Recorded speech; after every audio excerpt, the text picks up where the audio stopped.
expected to hold ourselves to a certain standard. If we do not do so, there's an investigation and we have our license taken away. That is an expectation. In the state of California, if an officer sexually assaults a woman or beats up a suspect, an investigation is opened up.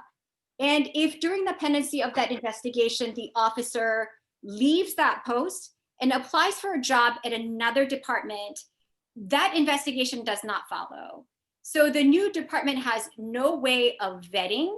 And so it appears that the officer is simply leaving that department for another opportunity. That officer is hired and repeats the same egregious conduct again and again and again. That has happened multiple times over the decades. We have no process to deal with bad cops who break the law. The second component, and that's where my expertise has come in, was that I served as the legal expert on the bill as it relates to the California Civil Rights Act. California, like the federal system, has its own civil rights bill. It's called the Bain Act.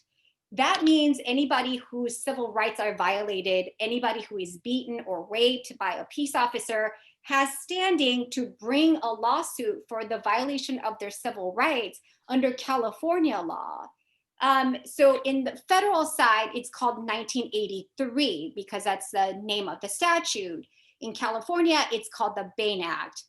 Bain Act has had certain problems, and the whole purpose of SB 731 was to correct the wrongs. I know that some of you have heard of the concept called qualified immunity in the federal system, and that it impacts people in the worst way possible, that it promotes institutional racism because dirty cops get a pass. We have the exact same problem, but to be really honest, in California, the problems were even worse. So there were 3 immunities that California has given to peace officers that disproportionately impact people of color, people with disabilities, including mental health issues, and poor people, let's just be honest. So one of the things that we really address through this bill is taking away blanket immunity that we give to dirty cops who plant evidence on innocent people and send them to jail. So there have been lying under oath, and more egregiously caught on tape planting drugs or guns on innocent people and sending them to prison.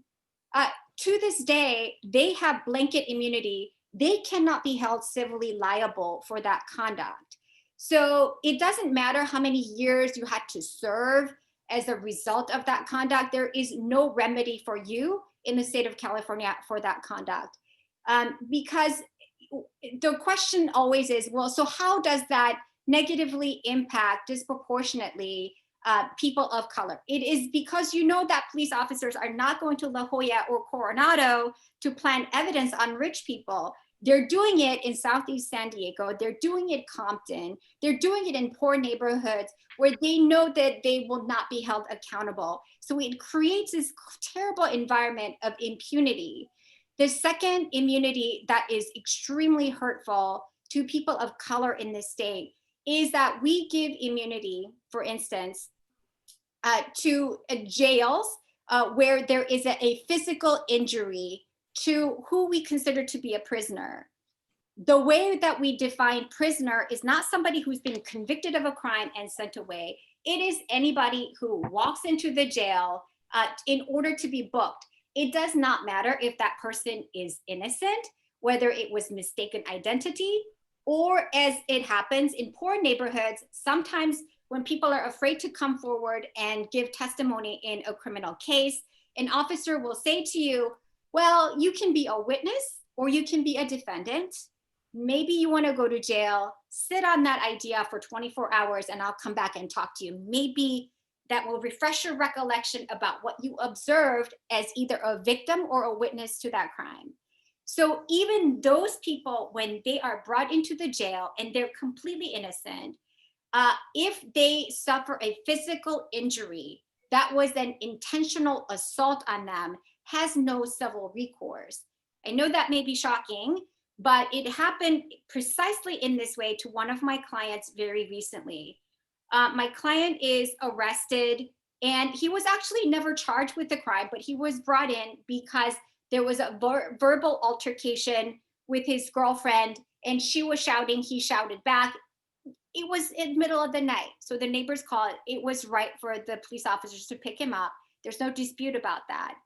But he gets in and he's emotionally distraught. He's very upset about being in a jail because he's not a career criminal. And he's very upset about the fight with his girlfriend. He's worried about his children. So he's crying and moping. And so one of the sheriff's deputies was greatly irritated by the crying. And it happened because the police officers who picked him up asked that my client be housed in suicide watch because he was so emotionally distraught. And the deputy knew that that would mean more paperwork for him if they have to put him in a cell to be observed because he's suicidal. He approaches my client and starts punching him in the face, knocks him out, and he's fully in handcuffs. There's no way he can brace himself for the injury. And once my client is down on the ground, the officer starts to bend his fingers back with the sole purpose of inflicting injury and harm and pain on somebody. So imagine that there is immunity and there's nothing you can do for that injury because you're considered a prisoner. And the third immunity that also impacts people of color is that if you are also a prisoner and you are denied medical care, you cannot sue for that either, unless the denial of the medical care was for something that was very obvious, meaning that, you know, maybe your arm was cut off and you're about to die. Anything other than that, if you deny people medical care, you have immunity for that. So those were the issues that we were dealing with in the second component of SB 731. So it's decertification and taking away immunity from dirty cops. And the question as to why it did not pass, not because we had problems with Republicans, but because there was lack of political will and there was lack of courage. I just want to be really honest about it. There was lack of courage. And the fact that it did not go up for a vote was, for some assembly members, a way that they could continue to take money from police unions, but not be held accountable to the voters, to their constituency, so that they can say, oh, had it come up for a vote, I would have done the right thing, because they did not have to commit to their vote. Just like the dirty cops get a pass and they're not held accountable. If there is no vote, you're also, as a politician, not held to account for your own voice. So that's where we are at. And it appears there's been some lip service on some, but some serious commitment by others that we're going to try this again. And perhaps this next year, we will do the right thing. I do want to end on a positive note. Of all of the voices out there, two of the strongest voices, the strongest proponents, I am so proud to say, came from San Diego. They came from Dr. Shirley Weber and Lorena Gonzalez, that were so strong, that were so supportive of this bill. I really have faith that they will be able to do it again and help us pass this bill next year around. Thank you so much. Thank you very much, Julia. So we also have on our panel, Genevieve Jones-Wright, as well as Andrea St. Julian, as well as Dave. And I would like to see if any of them have any additional comments to add in addition to what Julia has just spoken about. In particular, I guess now that we know what SB 731 is about, let's talk about the politics as well as the next steps going forward that you think that we can do to impel this forward so that we can get some real accountability in law enforcement here in California.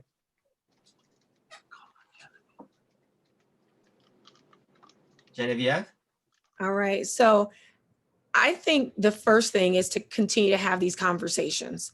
And what I mean by continue to have these conversations is not just in these settings, but the conversations we are all participating in as a nation right now.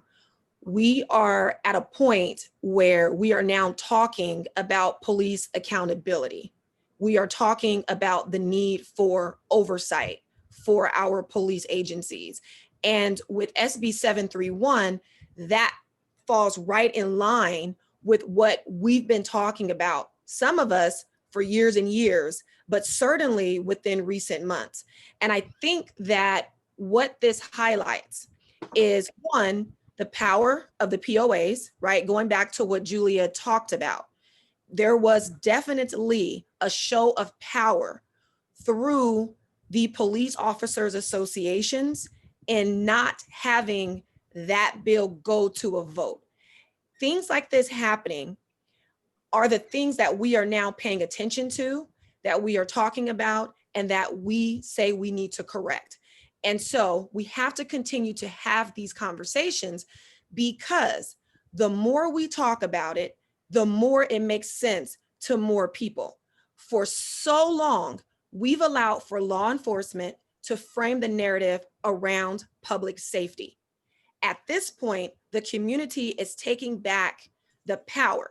And we are saying, let's talk about public safety in terms of keeping the public safe.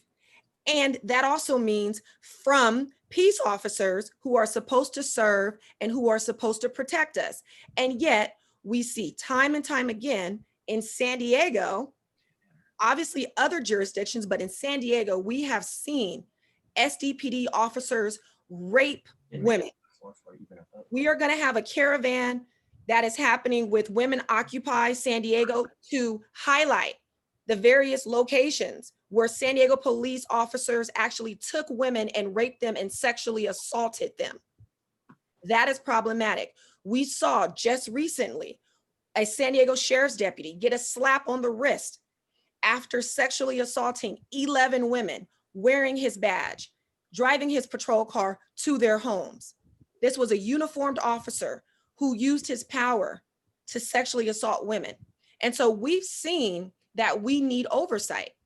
And for me, it was very maddening to know that when people talk about public safety, because this is what they always wave around, we can't do this and we can't do that because of public safety. When are we going to start to acknowledge that the public has to also be safe from police officers? And so what SB 731 would have done, and I really do hope that the fight continues. I know that it will, because we do have strong champions. Miss U is one of them. We are going to get this on the books.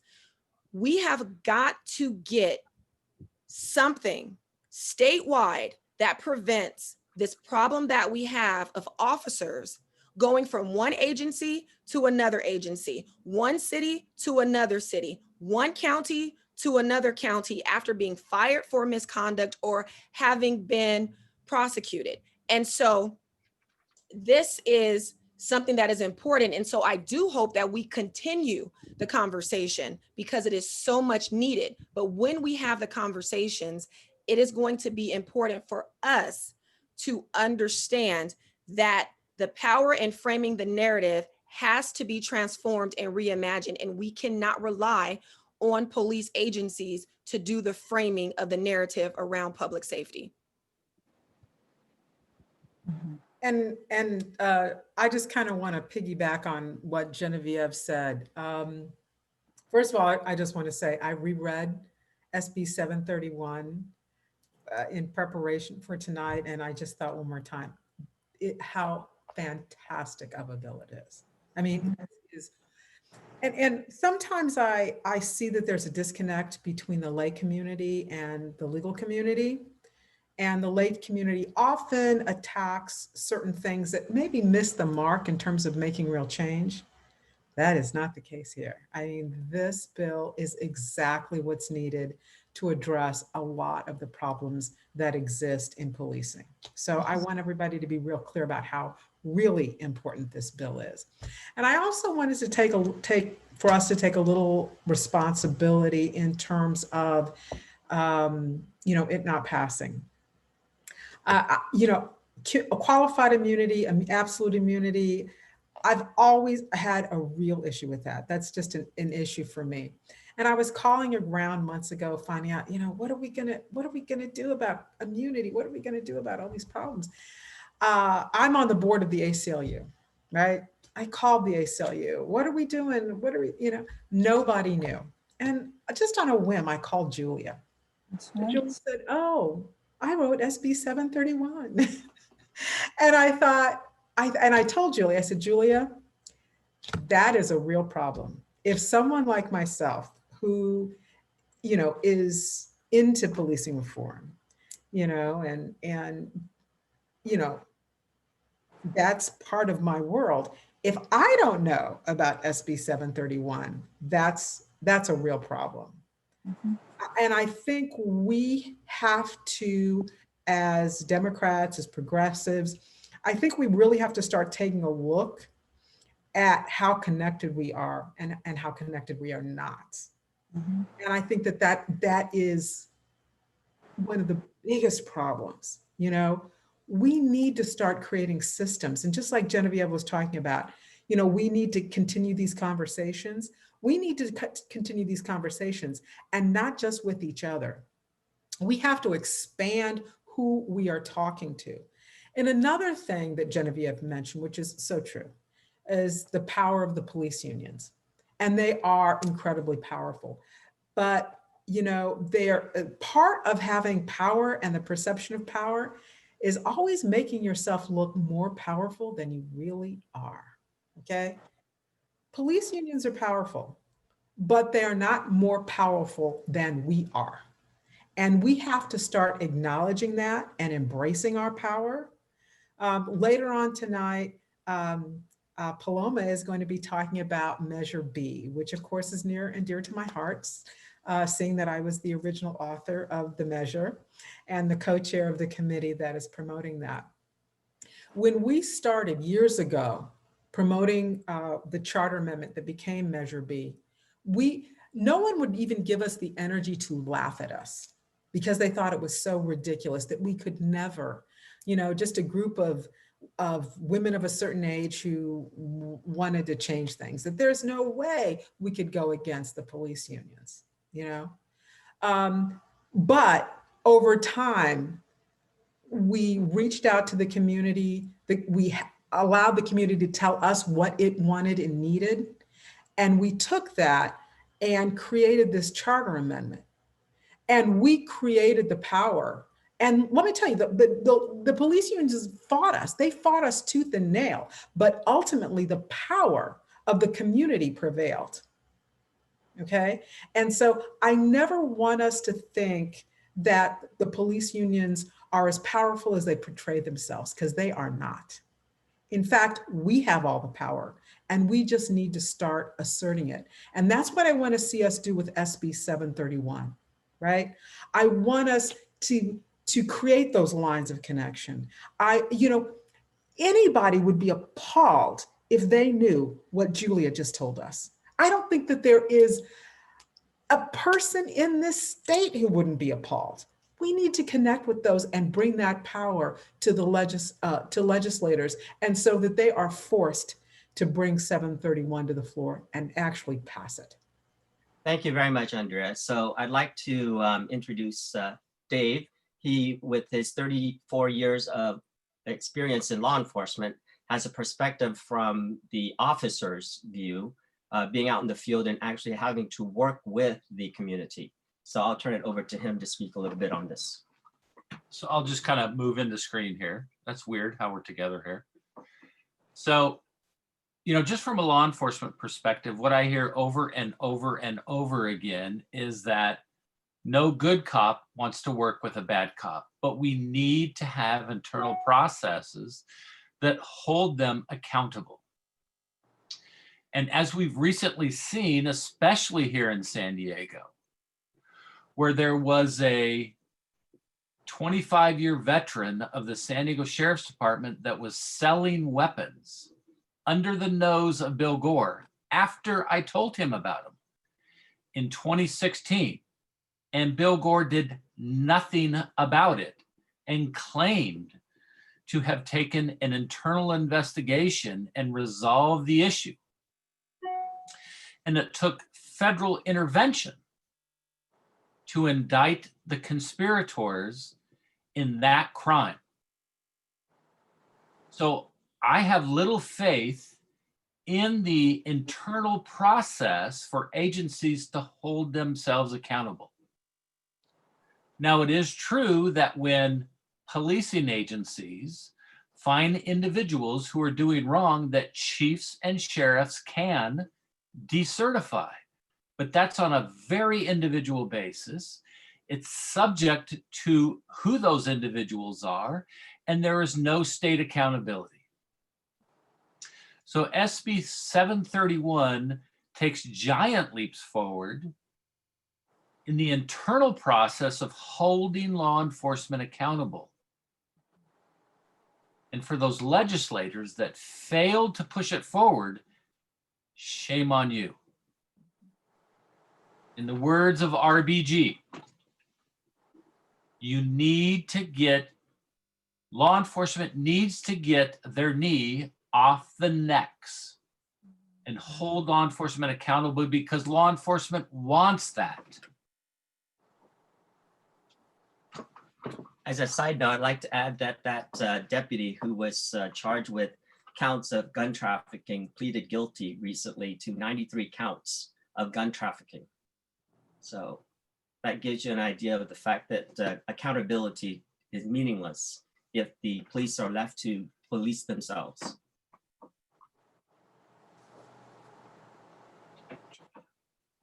So Julia, do you have anything else to add? No, I just, Don't forget even though we Genevieve. were all disappointed, I think we are all hopeful. We're not going to give up because we can't afford to give up. So next year it will be reintroduced. The number will no longer be 731 because it has to be reintroduced as a fresh bill. It's possible that it's going to be introduced as SB1. We don't know yet. There are major decisions to be made right now as to whether Senator Bradford will continue to carry it.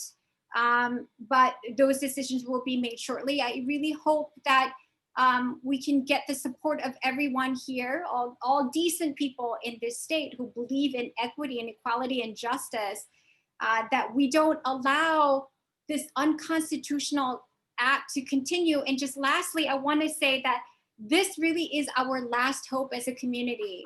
With this giant loss of Justice Ginsburg, who was a ferocious defender of the Constitution, victims of police violence cannot turn for help or redress in federal court under federal law.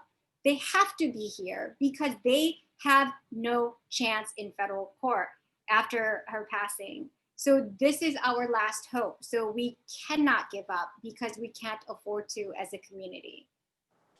Thank you very much. So we'll go now to our Q&A. So I guess, John, if it's possible, could you open the floor for Q&A? We has her hand up. We dad has her hand up. We dad. Oh, hi. Thank you. I am very saddened that SB 731 did not even make it, out of the floor, because with the ACLU, we did lobby Tony Atkins, Todd Gloria, Patricia Bates, and we had high hopes that it would make it. Just a figure that at least 630 officers in California were convicted of a crime over the last decade. And reports have found at least 1 in 5 are still working as cops in our community. I mean, by this SB 731 not passing, I not only disheartened for police who are still working with impunity, but also that the civil rights that allows individuals or impacted family members that have lost a loved one to seek accountability. It is extremely disappointing on all sides. So I still don't understand why it didn't make it. How could 38-0 and 2 abstained? But what? How can we learn? What can we do better for next year when we introduce it? What went wrong? Julia, I think you were working with the legislatures on that. Would you like to speak a little bit more? And one more thing, even Florida and Georgia are the two states of the 45, the two states that have the highest decertification records on their police for a simple or as a moral misconduct. Go ahead, sorry. Yeah, no, thank you for the question. Listen, even in Alabama, they have a process for decertification, and they don't allow blanket immunity to officers who plant evidence. So it is remarkable that California has these blanket immunities to bad cops, to dirty cops, proven to be dirty cops, yes. So how can something like this happen? It happens because there is enormous amount of power and money that back the opposition. And we are talking about police unions, number one.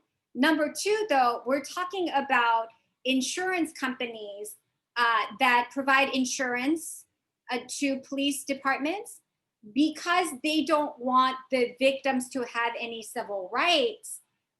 They just blanketed the assembly members with complete lies and disinformation. The one that came that weekend right before it was to go up for a vote, they started this fear campaign saying if you allow any kind of civil rights in this state, it's going to bankrupt all these hardworking, honest police officers.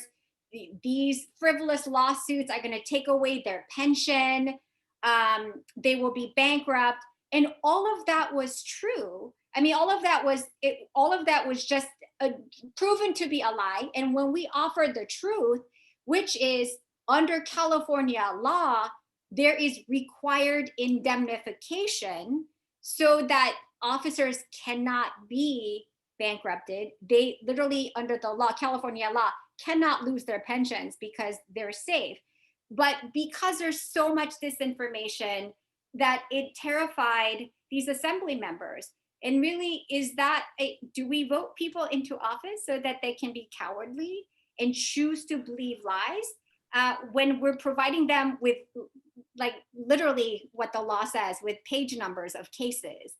And so we did have a huge challenge because I think somebody from the police unions was interviewed and they said, yeah, it was like whack-a-mole. And that is absolutely true. They would tell an outrageous lie. We would spend all of our time refuting that. And then another outrageous lie would come up, and that happened last minute.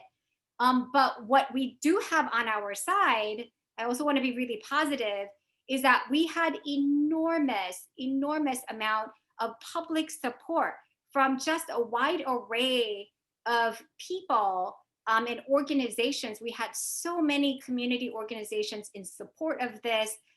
We had a singer-songwriter, Aloe Black, who was literally until the last bitter moment calling people and begging them to do the right thing. We even had Kim Kardashian join the fray last minute on Twitter.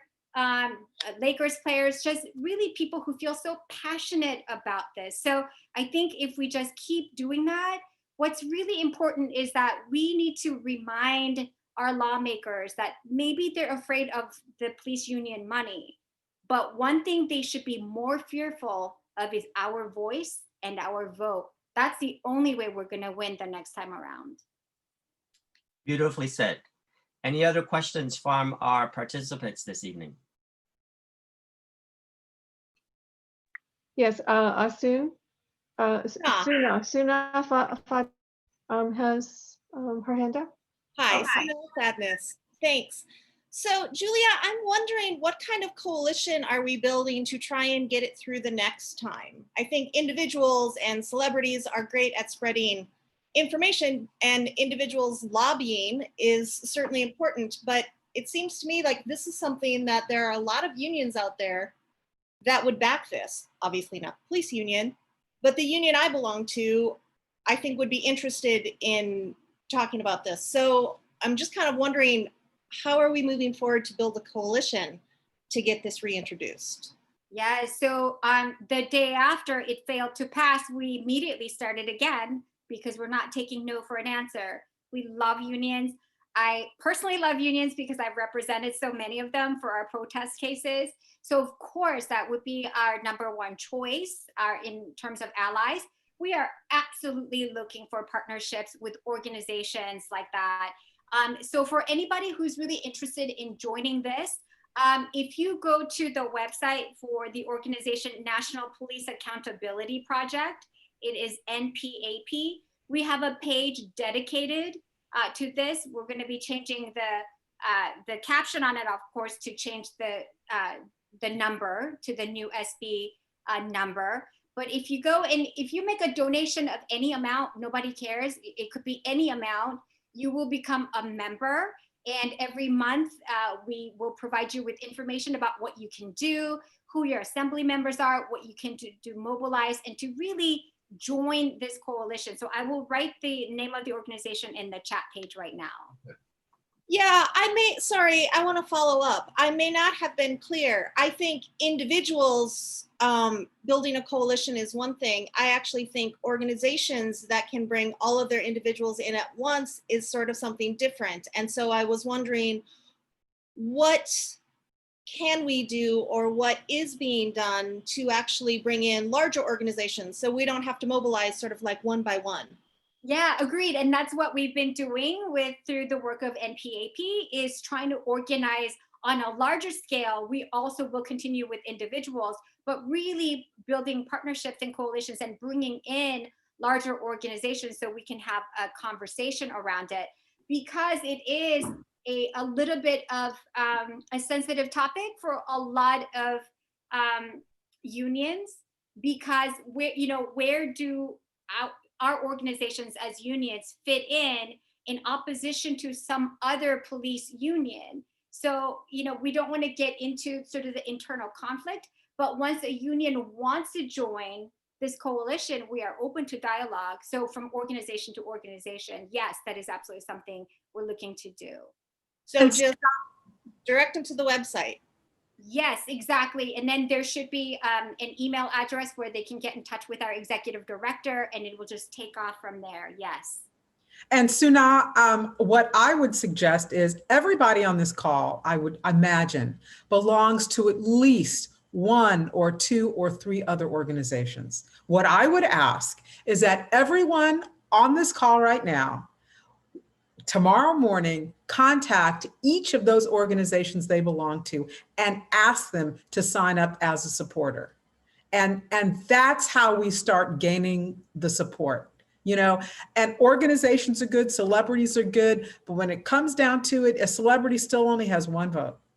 And the only way that we are going to make them afraid of not voting for this bill is to make sure they understand that there are a sufficient number of voters, that will vote against them, or at least put them in fear that they will vote against them at the next election. And that's just the bottom line. And when Julia talks about the lies, listen, I've been through it for years with Measure B, right? The Police Officers Association told one lie after another.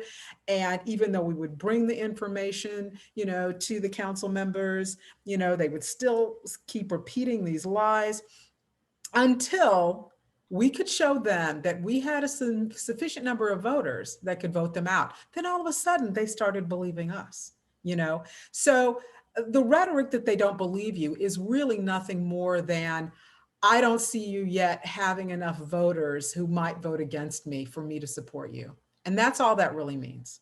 So. Thank you, Andrea. I cannot emphasize just how powerful and important SB 731 was. We have many other measures which tinker around the edges. They're the ones that deal with transparency, more police reporting, crime stats, or procedural things that officers are not allowed to do in the field. SB 731 is different because this changes the power dynamics. This injects accountability, and that's the reason why the police unions and other law enforcement officers were so adamantly against it and fought so hard to defeat it. So once again, we have to keep SB 731 on our radars, and we have to shepherd this through because it is so vitally important to changing the system in our country? May- I, may Yvonne some- had her, hand up. Yeah. Oh, Yvonne, did you have your, and then Elise, Oh, okay. Elise? All right. Because I- we did, I you've was already. just- spoken one I just time. put my hand up because you wanted somebody to move to make a motion to. Okay, second, okay, all right, okay. May, all right, may all I right. just say something, Susan? And Sure. Sure. it's a thought that had always came to my mind, once SB 732 came around. For this position of a police that carries indeed such authority, and by not holding them accountable,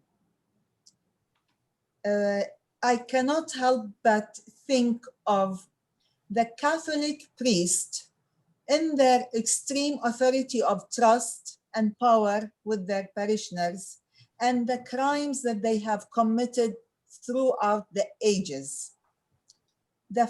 The same treatment that had been done to cover up and seal the files of those criminal Catholic priests is what are the bad apples of the police, and how the system is covering up for them. Yeah, they punish them, but and they might get them out of work, but there they spring out in another state and continue to commit their crimes without accountability. And that is the sad thing.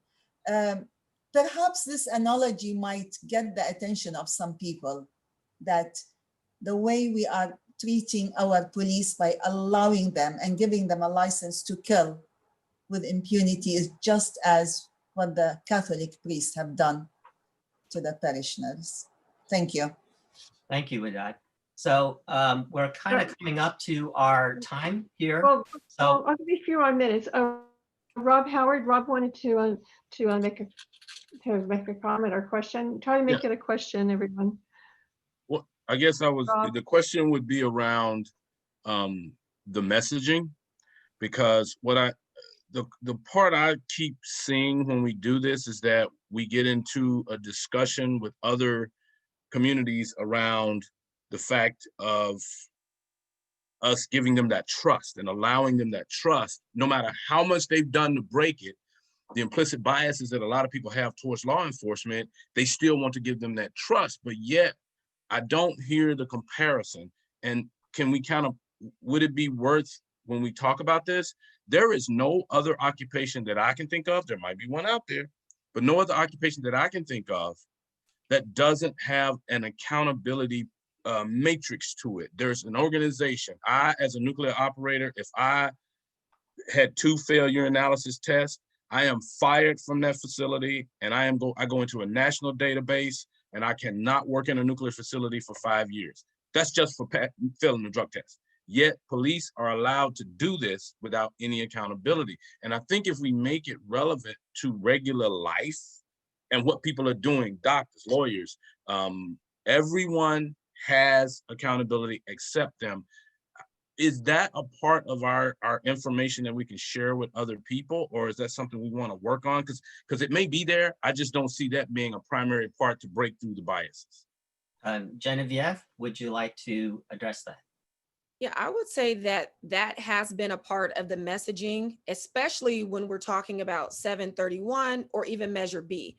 The fact is that lawyers, doctors, nail technicians, hairstylists, we are all looked at by the state. There's oversight by the state. So you're right. Law enforcement is probably the only profession where this doesn't happen at that level. And if we think about it, that makes zero sense, because they literally have the power of life and death in their hands as they carry guns. So this has to be something that we repeat, because I agree with you, Rob. It resonates because everyone understands. Teachers understand having to be certified and obeying the rules or losing your job. Everyone understands that. And so we need to continue to repeat that. I do want to say this. I think that a challenge, and this is just me thinking into the future, Again, I'm hopeful. I'm always hopeful. But in thinking about what they're going to do the next time, we saw AB 1299 pass this go round. I don't know if the governor has signed it yet, but it went to the governor. This was a rival proposal. What they like to do is give us these little things and say, oh, you're back? But we just gave you something that that departments have to notify posts when officers are fired or resigned with investigations that are still pending. The problem is that it does not go towards what SB 731 would have gone towards, because it would not preclude departments from simply ignoring that history that an officer has and bring them to their departments. And that's the beauty of 731.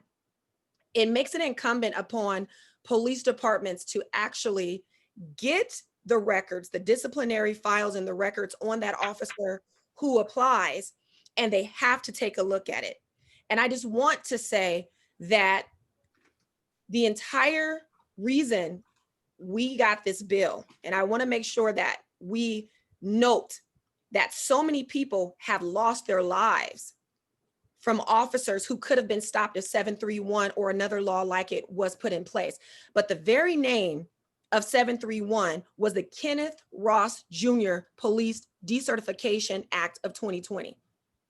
And the point of this bill was to hold law enforcement officers accountable. And a part of that is for the harm and the trauma that has been inflicted on communities of color. The officer who killed Kenneth Ross Jr. had killed multiple people before he killed Kenneth Ross, and he still remains on the Gardena Police Department force. We have officers like that in San Diego. The same deputy sheriff who shot Jonathan Coronel 11 months prior had shot Sergio Weck. He shot Jonathan Cornell 16 times. These were unarmed men. We have these same problems in San Diego, and we have to make this a very human thing, because this is about protecting us from the people who are supposed to be protecting and serving us. And we cannot let this go. And again, I know we have some strong champions up there, but it is incumbent upon all of us to do our part. And so I'm going to do a shameless plug, because MOGO signed on in support of SB 731. We submitted a letter to the legislature. We will continue to fight. Dave is giving a thumbs up because he's on my board. I'm the executive director. Andrea's on the board. She's a co-founder. You want to know what's up? We've been tweeting about it. We will give you the updates as well. Community advocates for just and moral governance. We're going to be working with Julia Yu on this, but the thing is, we have to do our part, because this affects all of us. There's a bigger issue at hand, and then there are these smaller things that we need to deal with, and we need to start by getting whatever the number is going to change to passed, so we can have some oversight and some accountability. Well, I want to thank all of you for all of the work that you're doing. It is absolutely needed. Thank you, Genevieve. Yes. I also wanted to add that the vast majority of police officers are doing their job, and they're doing it with honor and integrity. All we're asking with 731 is for law enforcement officers, when they do bad things, when they do break the law, that they be held accountable for it. It's fairly simple, but as you can see, it's very nuanced. And this is what we have to get across in our messaging to the general public. At the bottom of everything that we've discussed is the fact that we just want our law enforcement officers to be held accountable like everybody else. That's it. Thank you all. And I think if you're reading the chat, we have a motion on the floor, which we will discuss later for a donation. If we will support the National Police Accountability Act. That motion has been moved, so we'll discuss it later. And I think we also, I think I'm just speaking for myself, but I think I'm speaking for the membership also. We want to know, we want you to tell us what we as an organization can do to help make this 7:30, to make it an actuality, to make it next time to get it passed. So we will be looking to you to direct us and to help us. And Genevieve, you are a club member. Andrea's not yet a club member, and Julia, are you a club member? Because you guys can come to us and tell us what to do. Dominic is a club member. Dave's a club member. You know, come tell us. Keep us informed on this, and keep fire lit underneath us to do this. Really appreciate that. And thank you all for coming. This has been a fantastic presentation. Everybody, you can unmute yourselves and clap. Everyone? Oh. Yay. Susan, can I announce a few things, or it's not the This is time? not an announcement yet. We need to go on to the rest of the program. I'm sorry, we did. It's okay. So our next presentation is from two young ladies. One is Paloma, and Paloma, I will Huatenango. Did I kind of get that right? I'll let you. Yeah, you got it. Correct me. I did. My goodness. And Adriana Frederico. I think she signed in, John, under her name. So young ladies are from UCAN, and one of them, they're the youth component, I think, of UCAN, and they're going to talk to us about the importance of Measure B, which is on the ballot. And we are supporters. I think we have already voted to support Measure B. So we've endorsed it. But I'm going to let them turn this meeting over to them. Okay, Paloma, and then Adriana, where are you? I'm right here. Can you hear me? We can hear you. We would like to see you too. Oh, there you. Yeah. So, all right. Thank you. All right, ladies, it's all yours. You got 5 minutes. Great. So I'm not able to share my presentation, but that's okay. So Paloma is actually an intern with Mid-City CAN, and I work with Mid-City CAN. We are an organization that is based out of City Heights community in District 9. So I actually work with our youth council.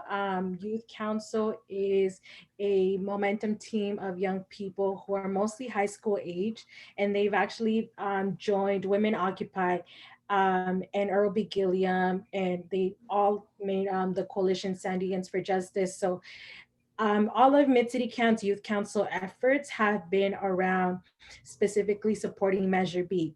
So now we are on the ballot. It was a big fight, making sure that we were supporting Andrea and ensuring that we got to the ballot, got through meet and confer, and through that process.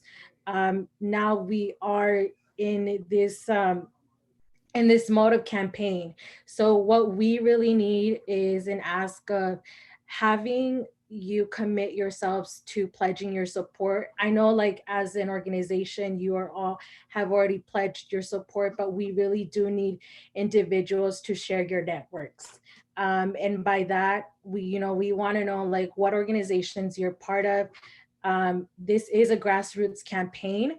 So we don't have a lot of money, but we have people power. We have passion. We want to make sure that everyone is as informed when it comes down to voting on the ballot, especially for Measure B. So Paloma, if you can go ahead and list down the pledge page. So our ask is to pledge your support. Contact us as well so that we can, enter your space and really ask for folks to vote yes on Measure B. That is our main priority as Mid-City CAN. This is how we're going to be supporting San Diegans for Justice from now up until the election. Along with Mid-City CAN, we will be pushing out voter engagement. So a lot of our civic engagement efforts will be to reach at least 5,000 voters for this election that live in District 9. So Measure B is only for will be available for folks to vote this November. If you live in the city of San Diego, we want to talk to you. We want to talk to your family members. We want to talk to the organizations, the people that you represent, because you know, this is what is really going to happen, and it is going to make an impact right now. So I will actually leave my email here on the chat, and please reach out to me. I'm very responsive. I don't have a preferred way. You can email me, text me, and give me a call. We're just really here to support San Diegans for Justice and making sure that we get Measure B passed. Because again, it is a grassroots campaign. We really need people to step up and really, you know, share your contacts.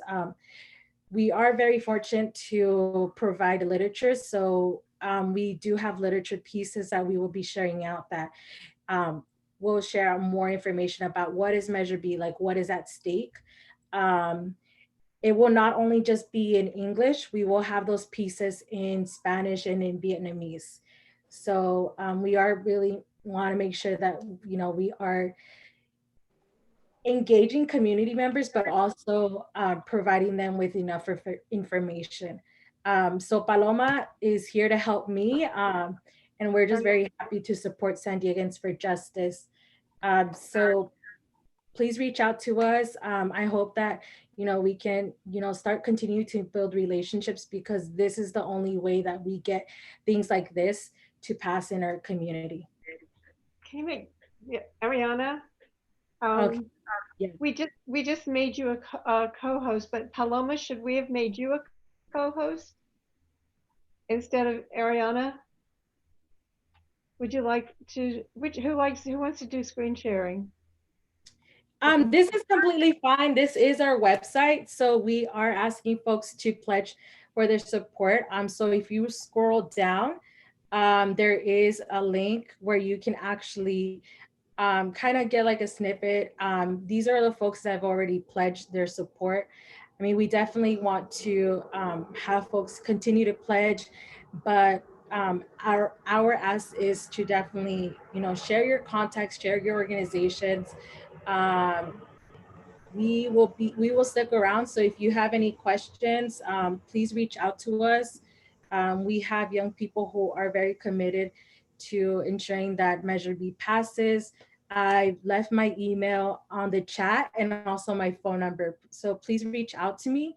And if you want to send me a direct message, feel free to do so. Paloma and I will be continuing to support San Diegans for Justice through September and October, and really push out the GOTV. Thank you. Thank you. Thank you so much. Thank you, Paloma and Ariana. Thank you for joining us tonight. Yeah, thank you for having us. Susan, can I add one more thing? This is Andrea St. Julian. Of course you can. Thank you. Thank you. I'm co-chair of San Diegans for Justice. I want to thank Ariana and Paloma for such a wonderful job that I did. I just wanted to answer one question. Yes, the San Diego Democratic Party has endorsed Measure B. And what we also need is, you know, law enforcement is going to be coming after us, and we need the money to be able to fight that when it comes. And so I would ask everyone to please give a donation. Go to sandiegansforjustice.com. That's sandiegansforjustice.com. And please give a donation. It doesn't matter how small it is. Again, we're grassroots, but please, please, just something. We need what we can get to fight law enforcement. Yes, Okay. thank you, Andrea. Thank you. I'm also hosting phone banking parties. We're switching next week to texting. So if you're also interested or know somebody, share your contacts with us. With Mid-City Can, we are trying to do presentations. We have 10 to 20 minute presentations prepared to inform people of what Measure B is. So if you can get us access to your organizations, your contacts, we can definitely come in and inform the community. We are doing phone banking sessions with San Diegans for Justice. There's so many things going on. Tomorrow we have a caravan at Chicano Park, so the different districts are getting caravans on Measure B. So there's so many ways to plug in, and we will go ahead and send that information to Susan so that she can get that all to you, and I'll also plug it in on the chat. I will send it out. So I'll stick around. Andrea, you might want to make another, well, you can't make a motion, but I can. Okay, so we're going to go into our treasurer's report right now. Rosamond, let's highlight Rosamond. Where is she? Rosamond Blevins. That's fine. I was working on something else. We have a balance of $5,335.87. I'd like to use that money. We don't have any bills. We don't have anything that we have to pay out. We're not meeting. We're not going to have a Christmas party. I'm so sorry about that. And so I think that there are so many organizations right now that need our help, that I think that we can use our power of our membership dues that they have paid in and to support many of the organizations. San Diego's for Justice would be one. There's others. Let's see if I can share this screen here. Can I share the screen? Yeah. All right, John, do we make our co-host? Yeah, I can share.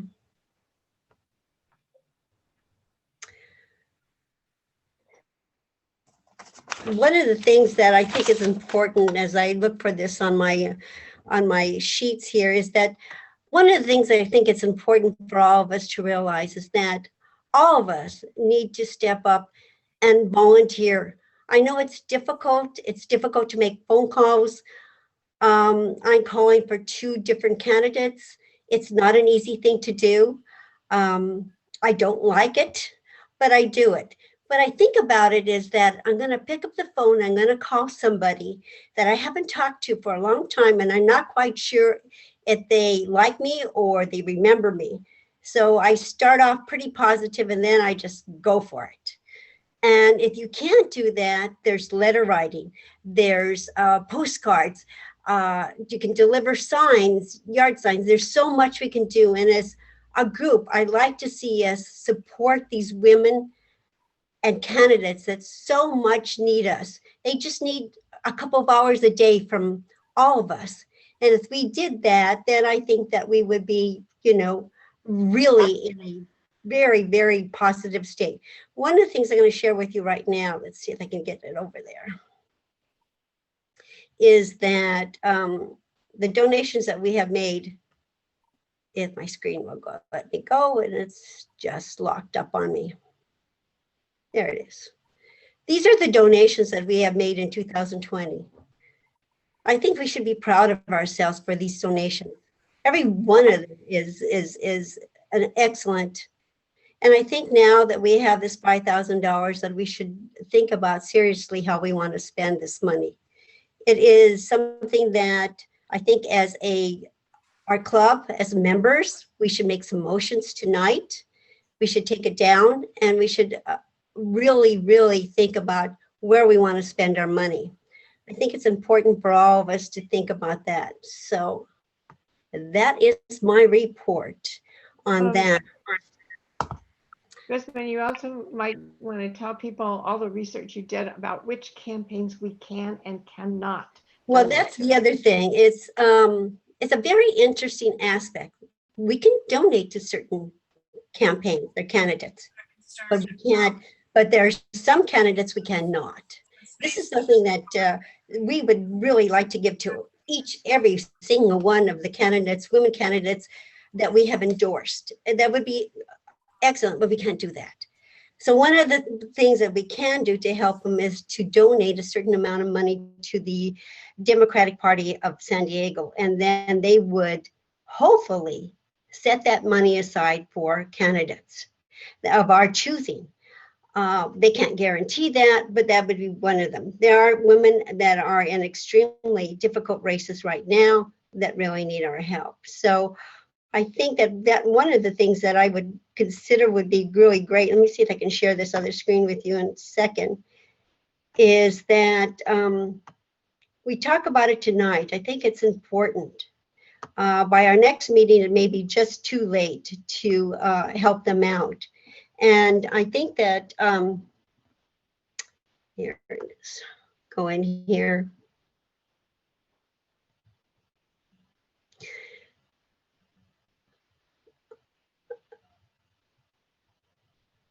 No, it's not in here. I don't have it up here too. But I think it's something that we can do tonight. And I would really like to see our participating members talk about it, each one of the races that we would like to contribute to. My theory is let's donate it now. The races now that are so very, very important on November 3rd. If we don't win a lot of these races, there's a lot that next year we won't need the money for. So let's put it to good use. Well, how do we know which ones we can and we cannot give to? Give me a few minutes. Let's go on to another report and let me look it up to see where I put it in my files, and then I can bring it up. Okay. Isn't it we can't donate to school board races? It depends on the location. Okay. So Yeah, it's it depends county, on the location. it's the county Some and of- city by some- city. Yeah. It depends on the city. It depends on the race too. So some races that we really want to, let's just take for instance, Kate Bishop. We can't do her. It's not allowed. So our hands are tied in some of those ways. We So I would have my like hand to. up. I'm not sure if anybody's monitoring the Oh, raised Shane hands. Parmalee, yes. Yes, go ahead, Okay. Shane. Hey, so just to clarify on the school board races, so can you donate to county board races? It depends on the race. So if you give me the Depends- idea. Board of Supervisors, is that No, what no, you the mean? county board of No. education races. No. So I guess when you say it depends on the race, like we can't for Kate Bishop, like I'm asking what is the depending on part? Well, one of the things that you can think about it is that in the past we were able to donate to their fundraising, but people are not going to parks and doing their fundraising and all that. So this is a little bit more difficult. We live in a different world than we did in the last election. Okay, so it's not like you can't per se donate to a specific school board race. It's more how we're donating. I mean, because I'm the PAC chair for the teachers for San Diego County. We have 2 endorsed candidates for County Board of Education, Greg Robinson and Guadalupe Gonzalez. And we are running a full campaign with text banking and mailers and targeted media ads. So it's more of an issue of how the club participates in school board races. Correct. Okay, as opposed to like a blanket, we can't just donate, it's a how we participate. Got it. Yes, it's exactly that. It's how we donate. I can't just write out a check as treasurer and say, okay, here, we're going to give $300 here, that. It's most of the things that I have to do is go back, and I have to go back to the party, the Democratic Party, and get some advice from Ryan and said, okay, can I give to this particular race? Can I give to this particular race? And he had all that down. Just to put it out there, if the club is interested in donating to an IE or an independent expenditure campaign, the California Teachers Association is running that for the County Board of Education seats for Greg and Guadalupe. And they're the pro public education, anti-privatizer candidates. So I'll just throw that out there and see where it lands. Thank you, Shane. Thank you. Michelle Krug. Michelle, you have your hand up? Michelle? I was Okay, trying to mute, Susan. I'm sorry. It takes me a little while to unmute. Okay. Okay.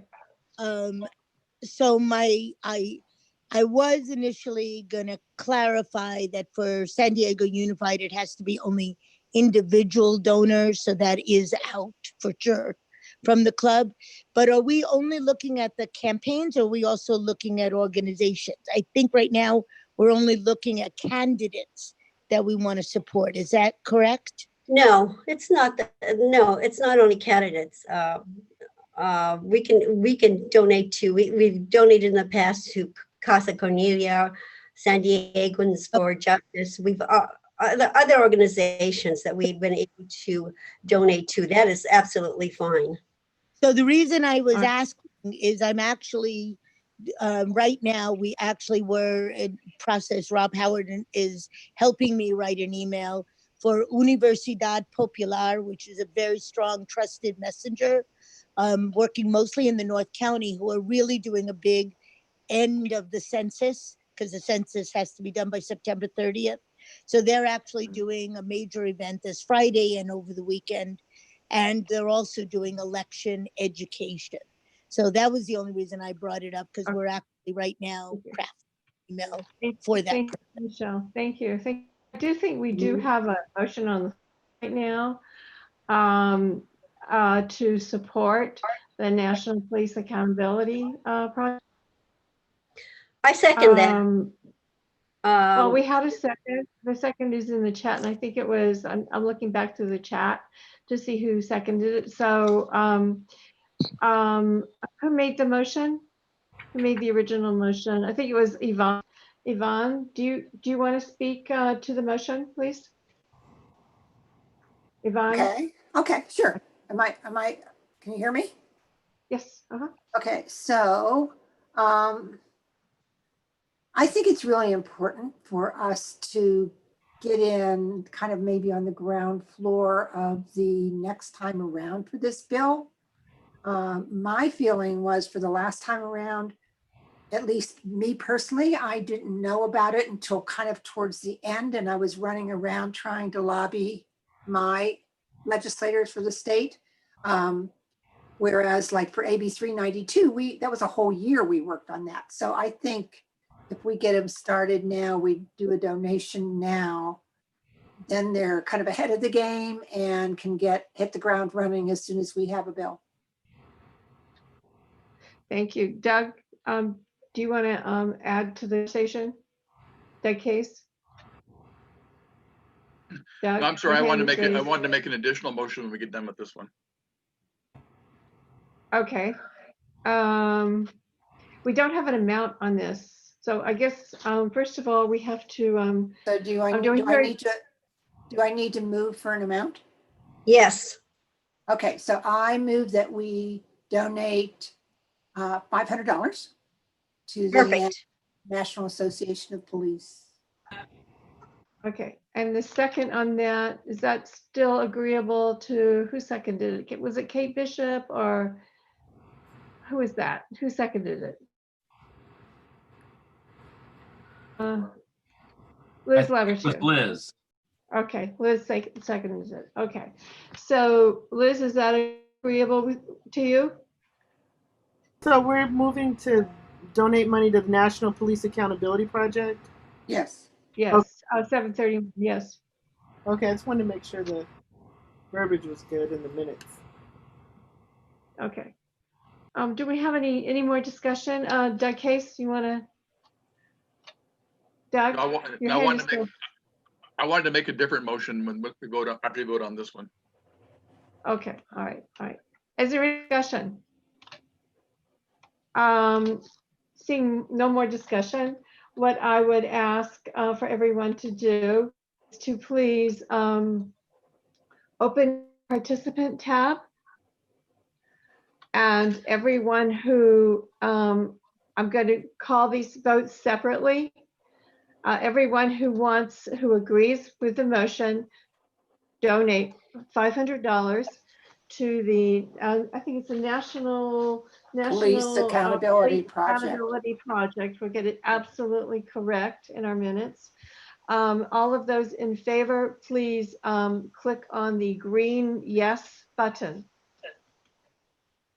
11. All right. Susan, I'm not on there, Dave Myers, but I vote yes. Okay, that's because you're a co-host. Okay, so anyone else? We have. I'm sorry. Okay. We have 31. Yeah. Anyone else? 31. I'm a co-host and I vote yes. Okay, so that's 32. All right. I'm gonna. All voting are we still? Anyone else to vote? Does anyone else vote? Okay, so I'm gonna clear the yeses, and I'm trying. It says 33 now. 34. Okay, I'm trying to clear it and I can't. Ah, there. Thank you.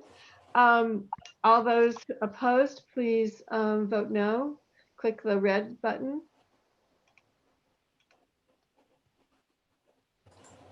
I see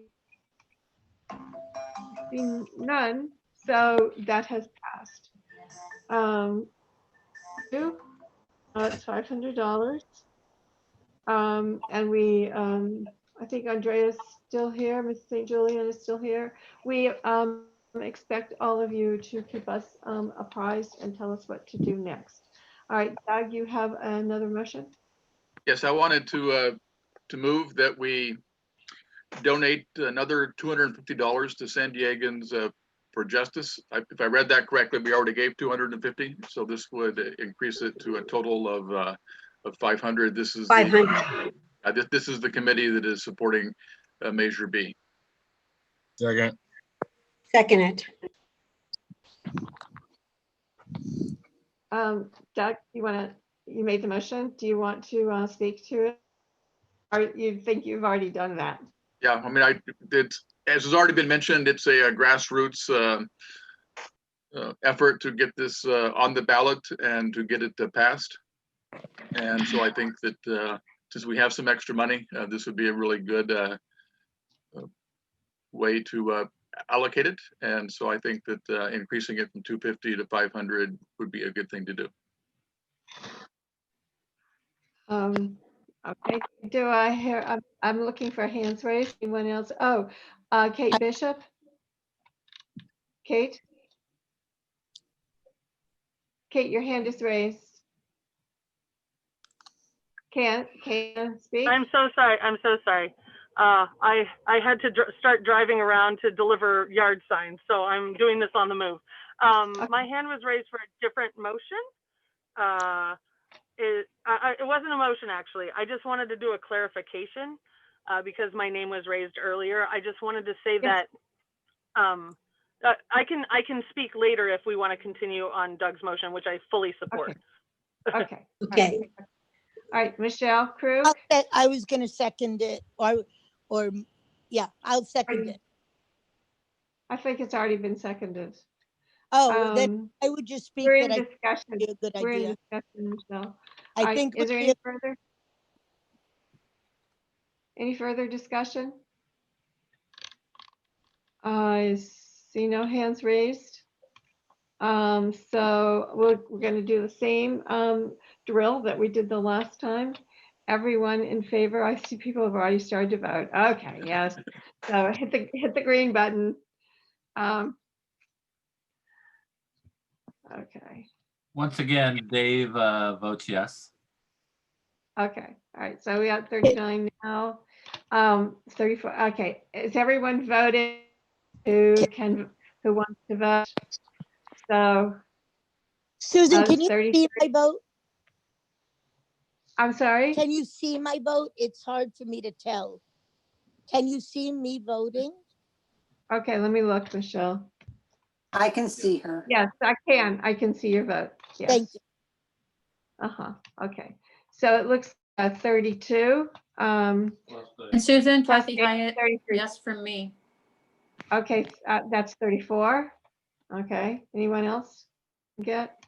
Okay, so John, can you clear that, please? 34. All those in favor who are against, please vote no. Now, that's unanimous. Unanimous. Okay, was unanimous. All right. All right. Thank you. Okay, everyone. Susan. One other thing that I think that we should vote on too is that there's two races that are really important. That's Amar's race and Carrie Reamer's race. We can't give to their campaign, but we can give to the Democratic Party and they can donate to them. I would have a motion that we donate $400 to each one of those to go to those specific races. They're very important. Both of them are. Do I have a second on that? Were you saying to Tara and to Tara, Amar? yes. Yes. I'll second that. Tara and Amar. I second it. Yes.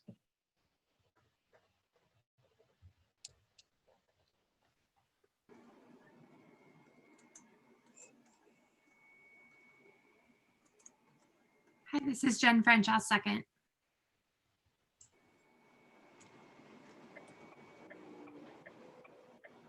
I think something happened to Susan's internet connection because she's. So, I'll since I'm a co-host, let's go ahead and vote on that. Everybody that's in favor. Don't we need discussion first? Do we need a discussion? Yes. Okay. Rosamund, I missed who, you moved it. Who seconded it? I did, Yvonne. Yvonne did.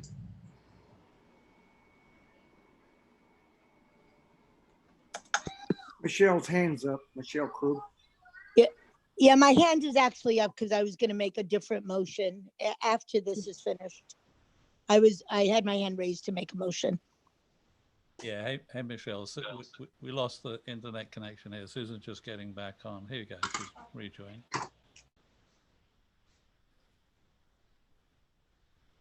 This is the second time this has happened during this meeting, and you guys didn't know the first time, but the second time you definitely did. Well, we had our discussion over, Susan. I missed it all. So We this solved is still, everything. the world of it went blank. It blew up, and John and I both had blank screens and didn't have anything. So we're still on a meeting. Good. So what happened? So I don't see much of anything right here. So we had a motion to give $400 to each, to the Democratic Party for Amar's campaign and for Tara's campaign. And we had a second and we had a discussion and now we're ready to vote. We didn't have a discussion yet. We didn't. Okay, so I Okay, really the don't know what discussion happened. is that these two races are very critical. Both of them are. We can't give to them. We can volunteer and we can help them out that way. But I think this would be something that we need to do. The Amar's race is pretty tight. He may just win by just a few votes. And of course, Terry's vote is essential also too. So there were two very critical votes. Okay. All right. So, so I don't know where we are because we lost, there was did we have a motion for this? Yes. Yes, there's a motion. And a second. Okay, in the second. All right, thank you. And who made the motion? Rosamund. I made the motion. Okay, and who seconded it? Yvonne. Okay, good. And I know Kathy's got that all in the, all right, so for discussion, Michelle, did you want to No, I'm say sorry. something? It was up to make a motion before that was made. I'll do it. Okay, so I'm gonna hand, Dominic, you're next. So actually, I'm Dave and I'm with Dominic, and that was my hand. But just for It's clarification, Dominic. I wouldn't- it's a weird thing. We live together. So just for clarification, Where's it again? although I'm sorry, the club I'm can sorry, donate. Dave, although I'm sorry. My internet connection told me it's unstable, so it may just blow up again. But so if you miss me, this is why. Oh, sorry, Dave, go ahead. So just for clarification, it is appropriate for clubs to donate to the party, but I would be very, very careful about designating which candidates that your dollars are designated for. Although I completely agree and have supported Amar and Tara, I would be very, very careful in your motion as a chartered party or committee to designate who your money is to be spent on. Ah, I see your point. What I understand, as I understand talking to Ryan, is that we can donate to the party for those candidates. Now, how that works is, I'm not quite sure how that works, but No, it's I think the point is that we can't have that in the motion. We can't have that in the motion. We can't specify in the motion. Is that correct, Dave? I would Dave? not put that, I would not put the candidates' names in the motion. Yes, okay, that's what I thought. Don is behind me saying correct. So, What we and have let's always state done in the motion. past, if you recall what we always did in the past, we gave our checks made payable to the county party to the candidate, and they turned them in. And then there was no question of who it was indicated for, but we didn't dare write it anyplace. Okay. Nice. All right. Interesting. I was devious in those days. Oh, we just streamed this on YouTube, Ruth. So let's restate. I think let's restate the motion. Let me restate the motion that we donate $800 to the San Diego Democratic Party. All right, and it has been seconded by. And I'll second that. Okay. All right, so is there any, Ruth, your hand is raised, but you've made your point, right? Oh, yes, I'm sorry. I thought I took it down. Okay, all right. Is there any who wants to, Kelly, you have your hand up right now? I was just thinking that maybe a mechanism for doing what we want to do that is clean is to not specify the mechanism by which we're making the donation. To make the motion be something like that the Women's Democratic Club will find the appropriate method to donate to Amar and donate to Tara. That way the name of the person. No, Kelly, no, everybody's saying no. Rosamond is saying no. John behind me is saying no also. So We can't do that. We just can't do that. Sorry. All right. All right, Elise. Elise, your hand is up.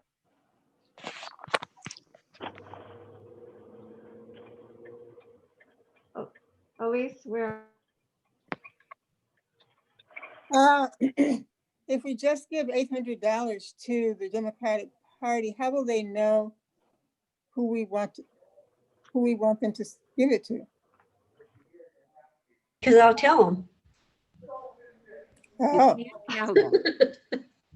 Say that out loud. Okay. It's like All right. God, no. Let's just vote on the motion, okay? And then oh God, okay. Excuse my French. All right. All those in favor of donating, what was the amount? I'm sorry, I lost it with all the $800. $800. $800 to the Democratic Party. Would you please raise your hand, vote yes. And Dave and Dominic vote yes. Okay, I got 14, 18, so 20. Okay. All right, everyone who wants to vote on this. Oh, Jen vote has yes, a Susan. question. Okay, Kathy votes yes. Yep. Doug Case. Hi, Doug. Was your internet unstable too? Doug, I just let Doug. And my went out as well. Okay. So, did you vote, Doug? No, let me get the full screen. Can I just vote verbally yes?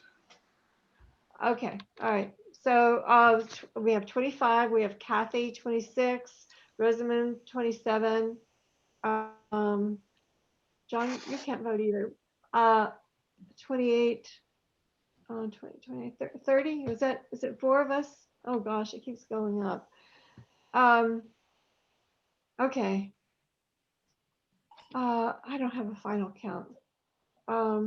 Everyone who there's 28. Everyone who is a host or a co-host, would you please tell me again?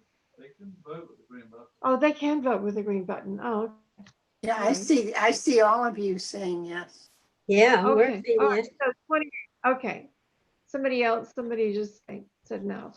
All right, it's 27. Okay, so I'm gonna clear it. 28. Okay, my internet connection is unstable again, so it might blow up again. All right, all those opposed? John, can we clear? I can't seem to clear it. Okay, all those opposed? Oh, I didn't mean to vote no. I can't take it down now. Okay. Okay. All right. I had it passes then 24-1. Jen had a comment in the chat, and the issue is that we can't vote individually, Jen, to these candidates, but we can donate to the party, and the party can operate. The party is supposed to help candidates, but these are the candidates that we hope. We can't say anything, we can't tell them what to do, but these are the most critical races. Tara Lawson-Remer's race is the most important race in the entire county right now. It's very important that she wins. If she does not win her seat on the Board of Advisors, we will have the most right-wing reactionary Board of Supervisors that you could possibly imagine. So we need to have Kristen Gasparble. So thank you, everyone. And both of those are, Amara and Tara are supported candidates. So I hope that helps everyone with the with that the answers. Okay, so it's now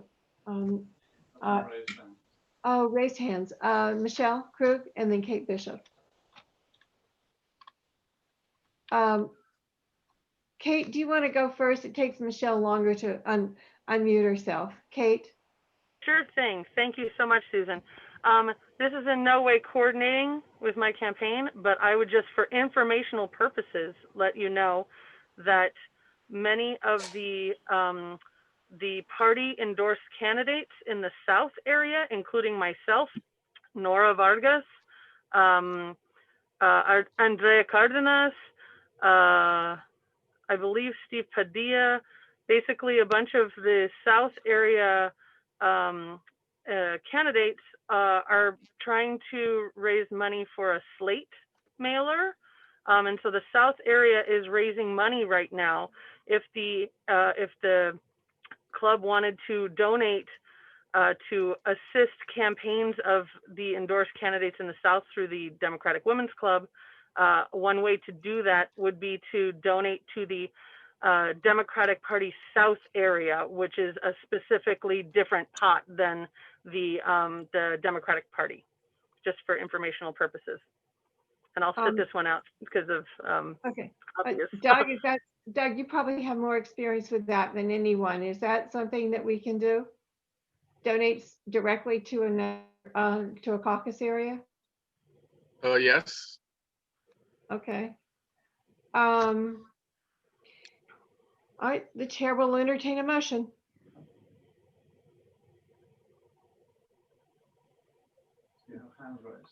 Oh, I do have hands raised. Michelle Krug. Oh. Elise, do you want to go ahead? All right, Michelle. Okay, go ahead. I was still trying to make a different motion. That I'm trying to make a motion, so you can finish with this one before I do. Okay. All right, Elise. I would want to know who's on that slate. I would want to make sure that Marcus Bush is on the slate. And also, are they our endorsed candidates? They would have to be our endorsed candidates, yes. Okay, so I can tell you that Nora is our endorsed candidate. Kate is our endorsed candidate. Marcus, but we did not endorse in every race in that area. But if we rated them acceptable, that could be. Well, okay, give me a second and I'll go look at, I'll go look at my, my thing here and I can tell you what we did with everybody that, but again, I don't know that we even attempted to, Andrea is endorsed. Yeah. Andrea Cardenas is endorsed. Who else is on that list? Marcus Bush. He's And- endorsed. Also, is this done in the same way where we would specify an amount to give to the party and then the party would dedicate this money to that? No, this would give to that South caucus. Yeah. All right. Not to the I still party. need to know who all, because, okay, so we endorsed Marcus and Jose. No, like you said, and both Marcus and Jose Rodriguez. So we endorsed the two of them. There's Steve Padilla, there's. Okay, so we did not, we did Oh. not endorse, yes, we did. We endorsed Steve way back, right? Maybe, wait, let me, way back in June, maybe. Chula Vista D3, yes. Steve is on it. Who else? If she's doing the whole south area, you've got the National City School Board. Don't You've have got- that. We didn't Yeah, do but that. don't we need to ask her who's on the slate? Yes, that's what I was asking. I know who's on the school board. Who? Okay, Michelle, go ahead. Michelle Gates and Roshina Lopez, I believe is her last name. But I'm just saying that there's a whole slew of people from Imperial Beach, and I don't know that you've done all of those. We did not. We did not do, and so we did Steve Padilla. I assume is Lorena on that slate? I mean, she's South. Yeah, she's certainly endorsed by the party for sure. And she's endorsed by us. I'm looking here. Let me see. We endorsed Nora. San Diego. I've reached out to Sarah Kent to jump onto the call to answer questions because I need to recuse myself at this point. Okay, I'm just trying to find out who is on that slate. That's all. Right. Yeah, and Sarah Kent is the one that's raising money for the South area for the endorsed right. candidates in the South. And I've asked her to jump onto the call. I'm hoping that she can jump on in just a Okay, second. since there's no motion on the floor, let's move on to Michelle. Your hand So- is raised. So my, what I wanted to move was because the census has been so messed up by this president, and I think that the work that is being done, particularly in the Latino community in North County, is making a big difference, because I've seen the difference when the caravans, if anyone wants to look at the map, by the way, it's really fascinating to see the difference that gets made, and it's live as people turn in their census form. It changes in front of you. But they are doing, Universidad Popular is a very trusted messenger, and I'm just trying to get them, some money. My motion would be like for $100, maximum $200 to help them with defray the cost, because it's just coming out of the pockets of the people that care about this directly on personal money. And so they're going to be getting tamales and drinks kind of thing. And they're going to be doing work on the push for the census, as well as election education. And it's all the things that we care about. Proposition 15. Okay, Michelle, would you make a motion, please? I guess I'll start at 200. I would move that the Women's Club donate $200 to the census push and election education being done by Universidad Popular. Oh, Jesus. Is there a second? Second, this is Rod. Who seconded it, please? Rob, Howard. Oh, Rob, okay. Is anyone, okay, Michelle, I think you started discussion. Is there anyone else who's familiar with this organization that wants to talk about it? Could you repeat the name of the organization, please? Sure. Universidad, like if you were writing well, no, I guess it is different. UNIR, okay, Universidad Popular, so Popular University. They're an organization that's been around for over 15 years that I've known them. And they have been doing civic engagement free classes in 6 of the different cities that I know of in North County consistently. Every month, they would be doing classes in those 6 cities. Actually, I'm sorry, I think it's every week, but I haven't gone to that many of them, but they basically gave the classes for civic engagement, for people getting their citizenship, for a safe space, particularly in the Latino and Indigenous communities, for people to be able to engage and learn how. Maria Nunez, it's Maria Nunez and her Michelle, we have it up on the screen now.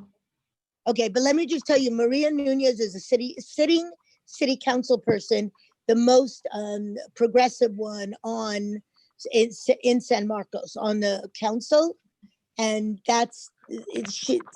Anyway, you can Google her. She's Okay, also part Michelle, of La Raza Lawyers. Thank you, Michelle. Doug Case, you have your hand raised. Doug Case. I'm sorry, I wasn't going to speak to this motion. I didn't lower my hand, sorry. Okay, all right. Brenda, Gary, Brenda? Sorry, I was on the previous motion. This is Elise, Susan. I have a comment about that. Okay. Most of the underrepresented groups on the census are Hispanics and African Americans. And African Americans up in the North County are just need just as much assistance as any other particular group. So if this group does not give their education in both English and Spanish, I would urge us not to approve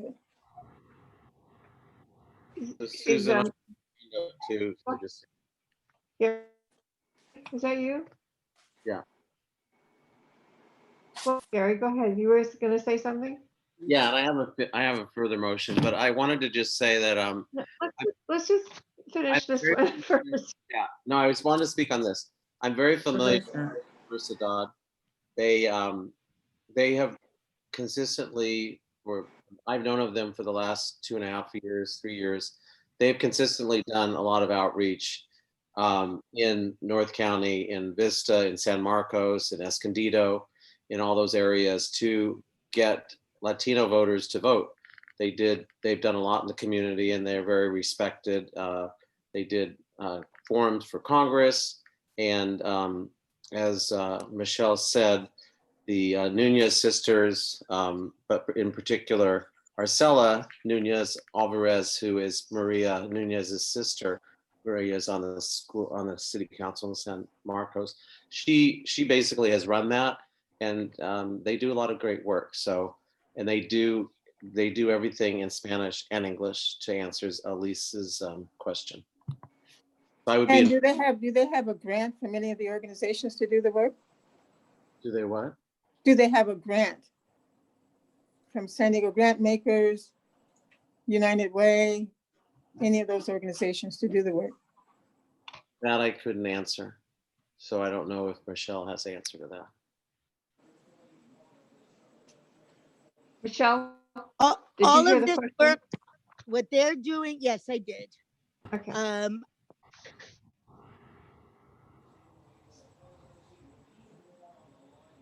Michelle? Michelle, I think we lost you.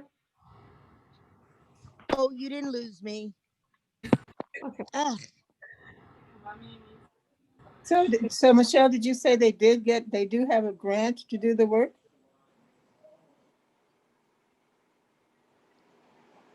Okay. Michelle, we can't hear you. So Okay, let's go on. John just sent me an unmute. That's what I need to get it unmuted. Okay. Okay. The answer is no, that the work for sure that is happening this Friday is coming out of pocket. That I know. And it's Friday through the election for sure. Whether they ever got some money, and they have been doing this work because it's the grassroots work that they always do in the community. Whether they've gotten some money previously, because I know they've been doing the census work for 2 years, that they have been promoting the census, like I'm always promoting this. But the point is that this Friday, for sure, the last census push and the upcoming election education is not through any grant. And we're asking for $200. It's not a lot. I'm asking other groups as well to put money into it. I think Rob Howard was going to speak further on it because Okay, he so- saw them in action at the Palomar food drive. Right, I did see Rob's hand, and everyone else's hand, somehow I've lost it. Rob, you were gonna speak, I think Ruth was gonna, Ken? Yeah, I just wanted to make sure, because I agree with what Elise has been saying, and this is one of the groups I've actually been working with. They do a lot of work in the Latino community, but what happens is because of the structure of the African-American community in North County, we have some other groups where we're actually trying to work together on some of these issues. So working on the census, we've been working with them, particularly in District 1, in District 3, in Oceanside. And so I've been working with them so that Elise knows, no, I get it, because there's a lot of people taking funding and just doing something in their community and not working together. And this is one where we have actually been not just the African-American, but also on doing some Native work in like at Palma and in those areas as well. So we're trying up here. We're Okay. we're trying. Thank you, Rob. I'm cool. Okay, Ruth? I have two questions. First, when is the census supposed to be over? Isn't it shortly? September 30th. It's the 30th, isn't it? September 30th. Okay, so 9 days. Okay, I thought that all the census takers were paid by the federal government, so why do they need money? Can I answer this? Because Yeah, I just please. give you my experience. What we've been trying to do is I don't work for the census and I don't know what all they're doing, but we have, and we can go on, you can go online, and there are low census tracts that are not being caught because not all the census workers have the cultural sensitivity for these particular communities. So we have been trying to drive, regardless of what they're doing, we're taking these low census tracts and going after them. And so I know that's what we're doing. So whatever it is that the federal government is doing, we still have huge low census tracts. I mean, 10, 15% off other tracts in the city. So Ruth, I think also I can answer that. There are communities in San Diego that are working among themselves to make sure that their community members are counted, because the census could not go door to door. They really have enough workers. I was slated to be a census worker, and I had to drop out because I can't go into people's houses. So that other groups have taken up the slack and have worked overtime to make sure that their communities are being counted and because it means money for this county. Rose, you had your hand raised. Rose, you're muted. Rose, where's Rose?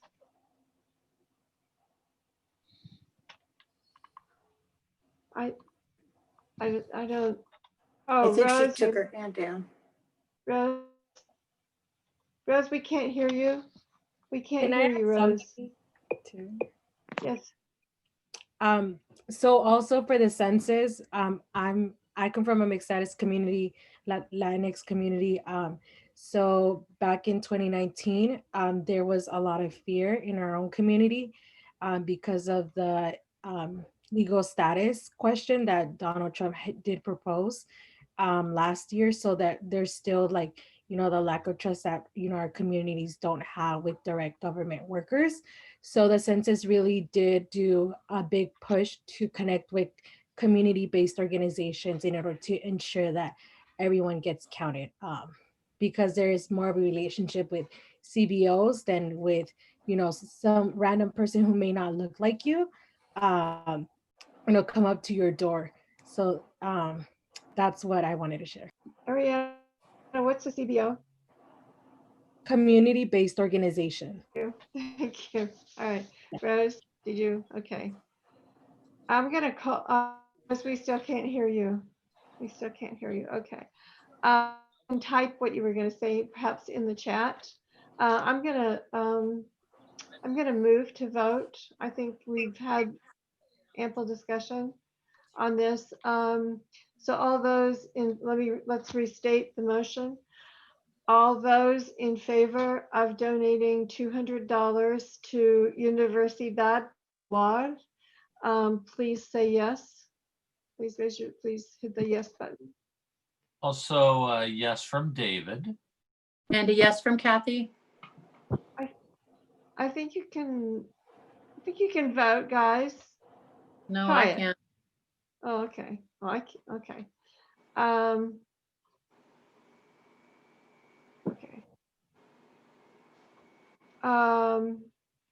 So, I can see. Oh, Ariana, you want to type the name of the organization? It's similar work in the African American community. Do you know the name? If you type one. Okay, so I have 25, and Dave is 26, and Kathy's 27. Okay. Any other votes? All right. All those against or not wanting to do this, please vote no. Okay. It's unanimous. Okay, $200. We need the, Michelle, we need the exact name because Rosamond needs that for writing the check and where it goes for, and to report to our, what is it, the 460 that she has to give. Sarah, we're gonna close. Sarah, you've got your hand raised. Yeah, I just wanted to speak to the gonna South move Area on. program briefly, if you wanted to hear about that. Can you make it very brief? Yeah, We just sure. need an answer, yes or no. And who's I'm on the so- slate? We need to know yes, no, or who's on the slate. Right, that's what we need on the slate. Who's on the slate? Yeah. So we'll have several micro-targeted slates. The intention is to do parts of San Diego D8, which would feature primarily like Nora Vargas and a couple other candidates.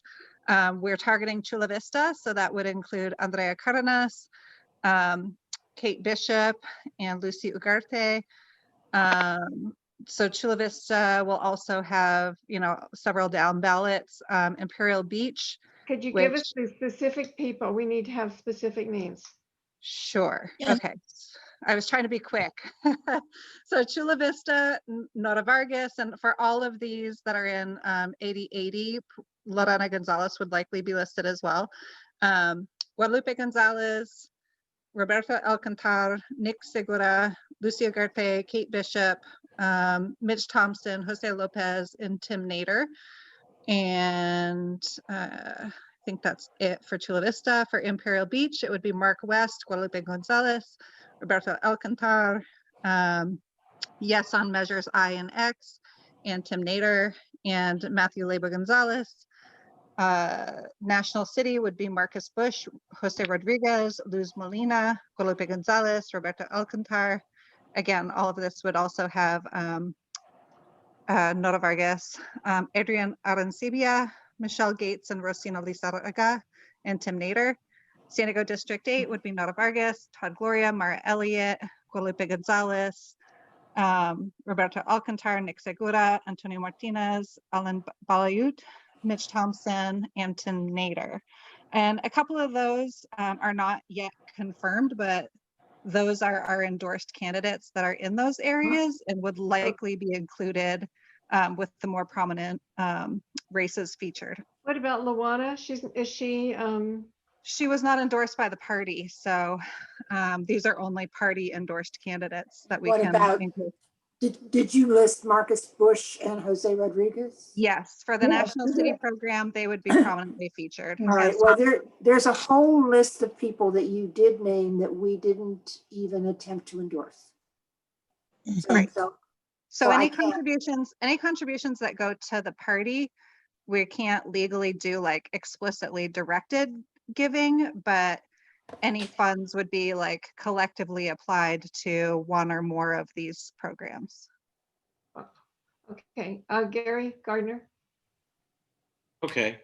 I just wanted to, I wanted to clarify and also make a motion. No, now we have motion on the floor, I think. What's the Yep. motion? No, we don't have, oh, we don't, okay, we do. lost. Have a motion on the floor. Who moved it?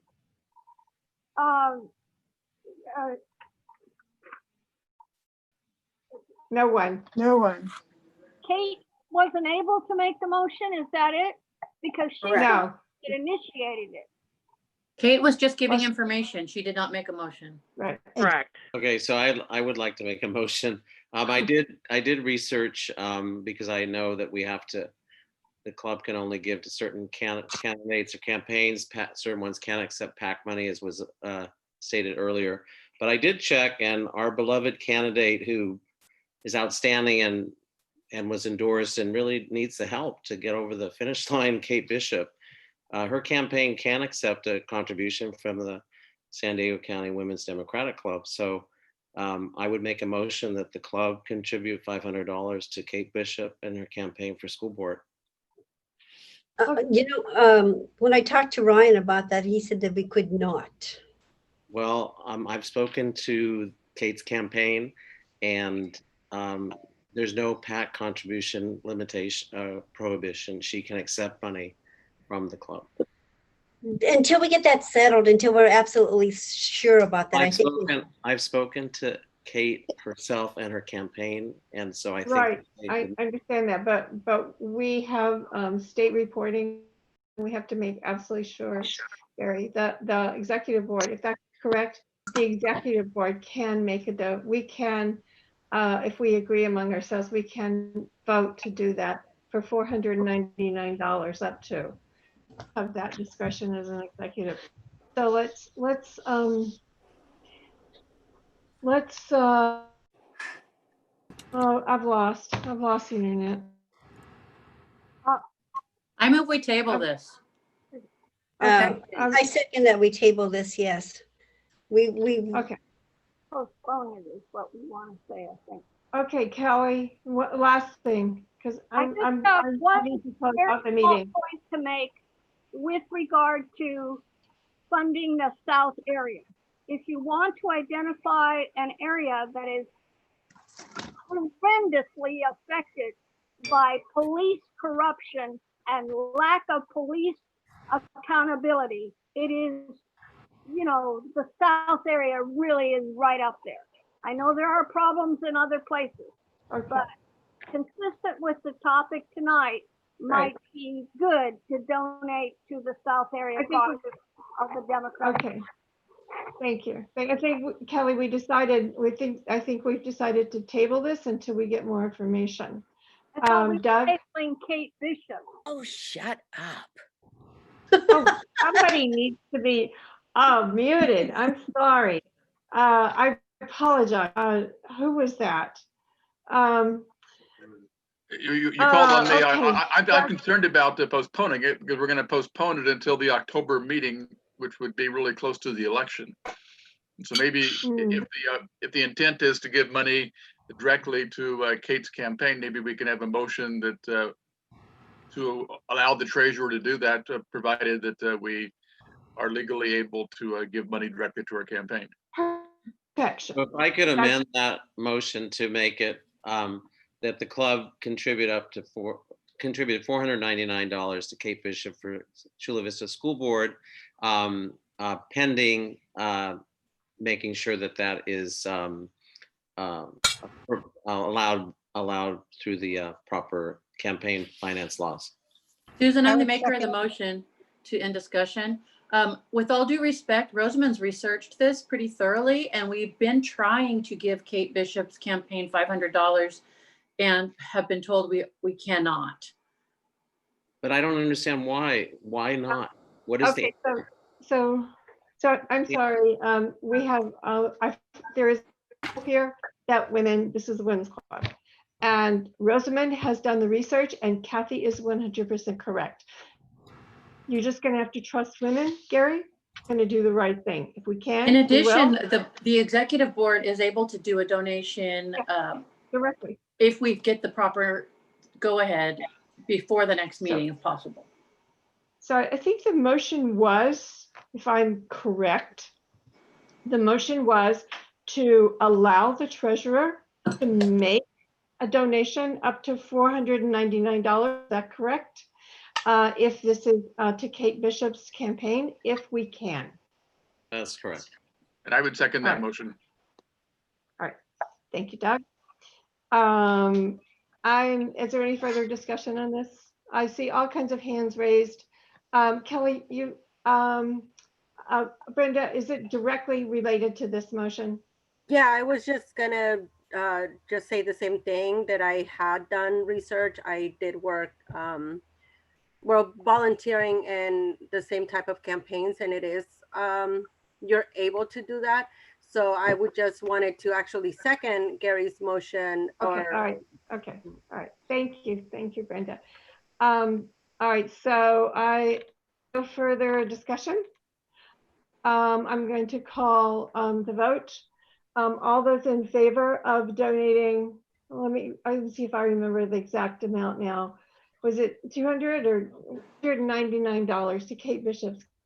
If the treasurer is, what? If we can donate money to Kate's campaign, we will give $499. That's what the executive board, the treasurer is empowered to do that. This motion empowers the treasurer to donate $499. I think he's actually correct in this case, but yeah. What, John? Yeah. Okay. Thank you. All right, so all those in favor? Favor? Please vote yes. Susan, Kathy votes yes. All right, thanks, Kathy. All right, 20, 21, 22, 20, so it's 23. Anyone else? All those who are going to vote? Going. All right, all those who want to vote no, please vote no. That was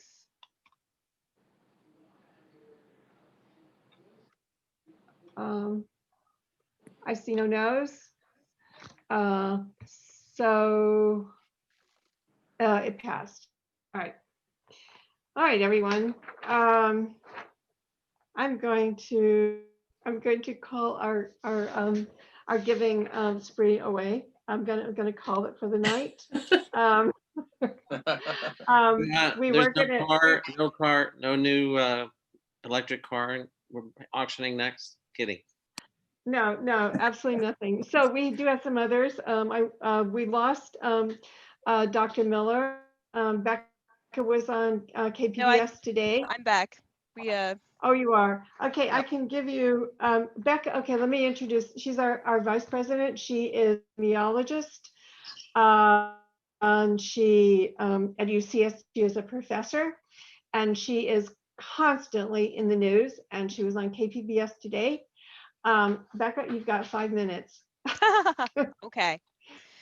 Well, sure. I guess I'll just tell y'all, I think you guys all saw that we've switched to a new tier system where now we go from red to purple instead of a watch list. I won't say much about it except to say that all warning systems are imperfect, and this one is too. But a lot of us felt that it was a pretty strong error for us to take advantage of moving from purple to red to allow for indoor dining and gyms and other things. And the numbers have borne that out. So I think if we don't bounce ourselves back into the red tier or into the purple tier tomorrow, it's only a matter of time. Cases are going up. And some of that is SDSU, and some of that is it's just a really bad idea to go eat at a restaurant. Please don't eat at a restaurant. Definitely, please continue to not go to gyms. Please don't go to the gym.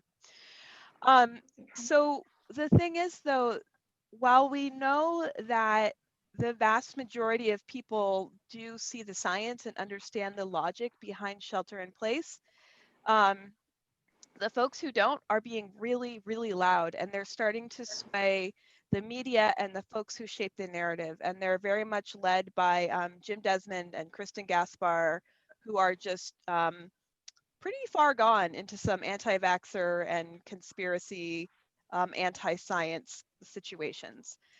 So one thing that would be really helpful is if folks could call in to the County Board of Supervisors meeting tomorrow and share their thoughts about these COVID-19 restrictions. Because the thing is, if we keep opening, closing, opening, closing, opening, closing, opening, closing, that's not good for any business. But if we can hold the course and keep things closed long enough to move to a place of containment, so our contact tracing system, we can know where outbreaks are and stop them before they spread, then it's safe for businesses to stay open. But if we just keep reopening in this twilight where we're halfway between an epidemic and containment, we're going to be stuck like this forever. So if folks can call in to the County Board of Supervisors tomorrow afternoon and share their appreciation for science and data and people not dying, that would be really amazing. And I'll put that information in the chat. And I'm always happy to answer other questions too on the Twitters. Anybody have a quick question that they want to ask? I do. Becca? Yeah, I have a Okay, question for yes, Becca. Yep. Becca, so every single day there's almost a restaurant outbreak, even though we've been told that as long as we're eating outside that it's safe. So who are the people that are getting sick at the restaurant? Is it the employees that are working in the kitchen shoulder to shoulder, or is it the people sitting at the tables that are outside in the fresh air? So we don't know. And you might have seen that Voice of San Diego and KPBS have actually sued the county for that data. But I would argue that we don't know that sitting outside at a restaurant is safe. And I personally wouldn't do it. I wouldn't let my parents do it. Because while the tables might be 6 feet apart, the people certainly aren't. And there's nothing particularly magic about 6 feet. So I do think the most dangerous place in a restaurant is the kitchen for the staff, because it's close and it's hot, and I guarantee you people aren't wearing masks. A lot of people in the kitchen are undocumented, and I'm given to understand there's a lot of like yelling and aerosolizing that goes on in kitchens. So I think personally, the risk to me for eating at a restaurant is not better than getting takeout and going to sit in a park. And I try to be really thoughtful about eating in places where I know that the restaurant is taking care of their staff and not putting already people who are at high risk at higher risk. Please don't go to restaurants.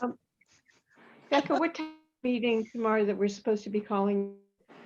It starts at 3. It's always hard to know how long that situation is going to go. But it's agenda item number 2. Okay, thank you. Thanks, Becca. We always appreciate your presence. It's always more than it gives us just a little bit of what we wouldn't have. So I'm gonna move on. The president's report. I just want to remind everybody, the county has, I send it around in the newsletter. It's volunteer opportunities. If you look in the newsletter, you might lose me in the middle of this by saying my connection is unstable. The county party, has lots of phone banking for for a lot of candidates. You can choose which ones you want. And I also want to remind everybody that we have a special invitation. I sent that around today because it missed the newsletter from Lorena Gonzalez and Nora for a fundraiser tomorrow. It's a reception from 5 to 5:30. If you, I have the link, email me and I'll give it to you if you want to go. And then tomorrow there is a fundraiser for Betty Yee, for Marnie Van Wilpert, who is endorsed candidate, and he will be there. And it's also at the same time. It's 5 to 6, and that's already. I sent that around with the newsletter just to remind you all. And I will be sending around more and more communications because I'm getting so much.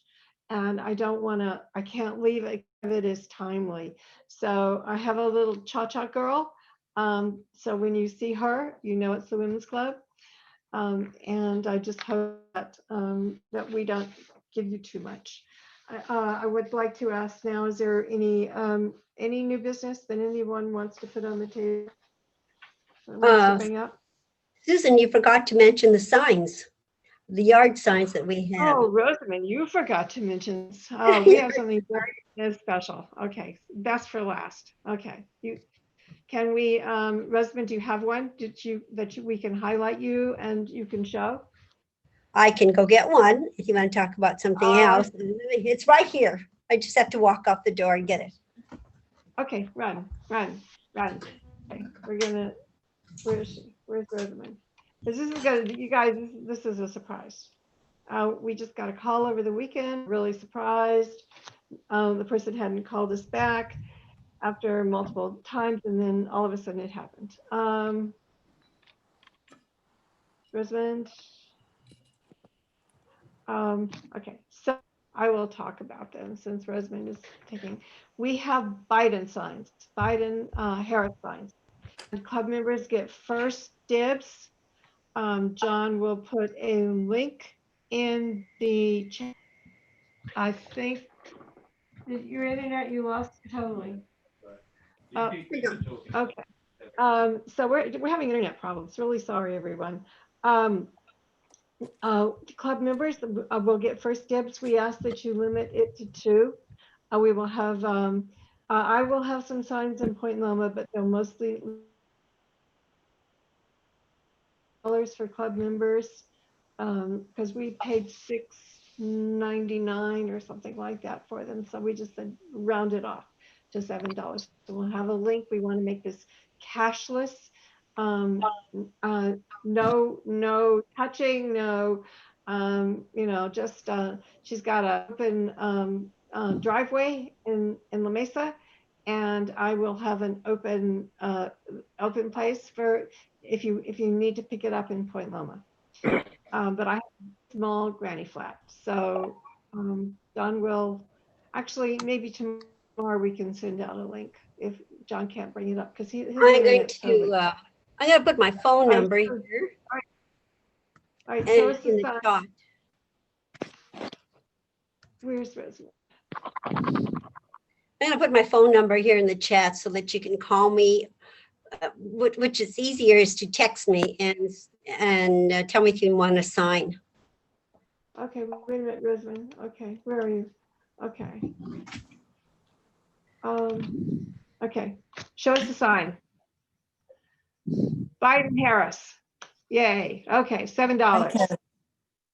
Gone. Okay. All right, everyone. Okay. Can I announce something, Susan? Just quickly. Yes. Okay, now's the announcement. Okay. Yeah.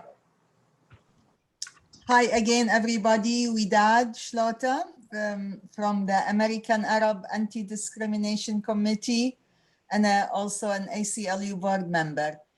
We succeeded in getting a Zoom for a mayoral candidate, Barbara Bree. And I confirmed the date with her on October 15th, which is Friday from 6 to 7. So, and that is in partnership, the ADC, the American Arab Anti-Discrimination Committee, in partnership with the Racial Justice Coalition. Have you guys heard about the Racial Justice Coalition? Yes, we have. Buki Dominguez and Darwin. Right. Yeah. And yeah, can you put this information in the chat, the time, and just put it in the chat? And everyone knows, if you look at if you have your chat open, there are 3 dots in a box at the bottom of the right-hand side. And if you click on that, it says save chat. So if you, you can show it, it shows in your Finder, and you can find it in your Finder, or in your Zoom, folder. Is there else?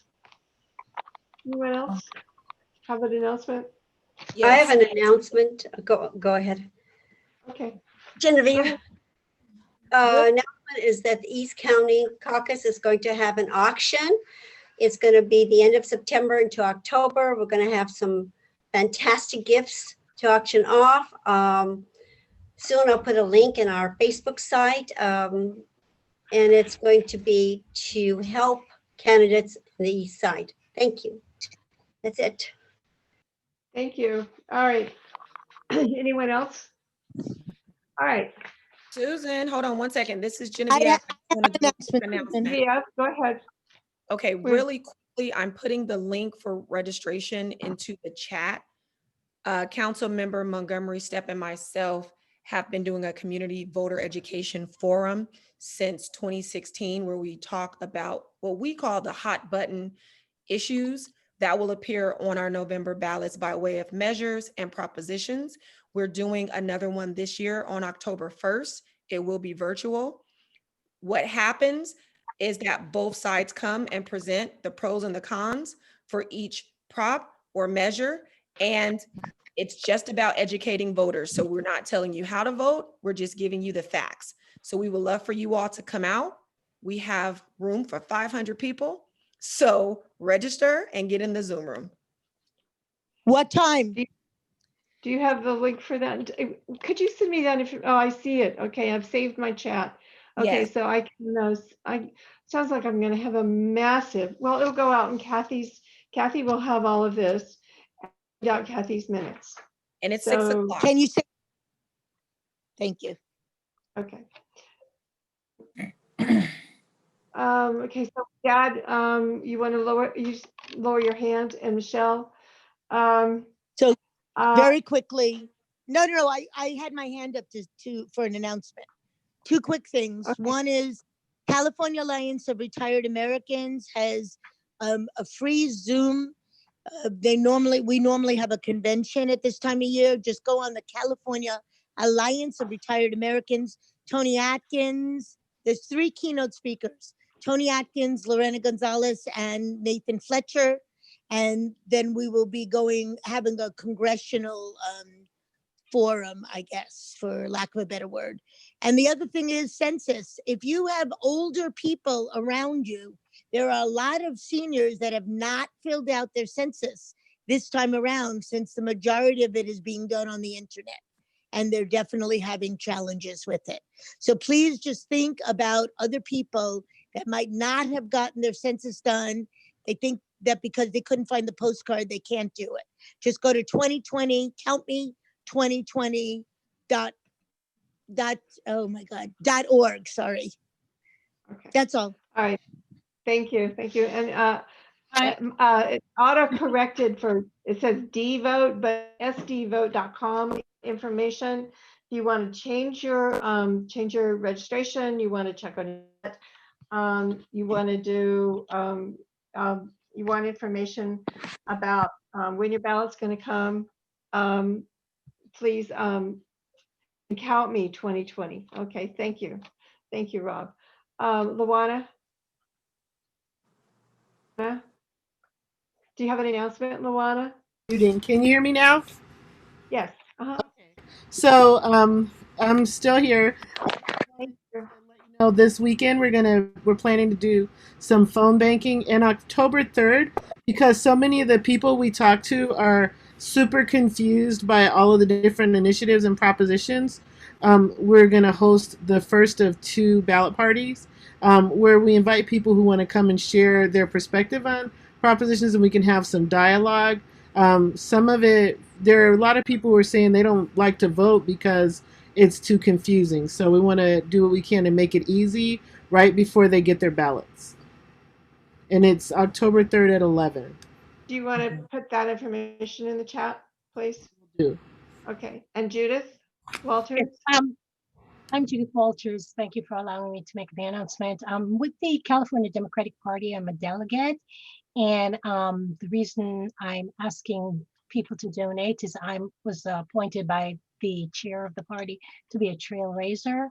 And my goal is for $3,000. So I'm reaching out to everyone to give money to the California Democratic Party. And in the memo of your check, put Judith K. Walters as trail raiser, or you can send the money to me, but write in the check to California Democratic Party, and you can send it to me, and I can bundle it and send it in.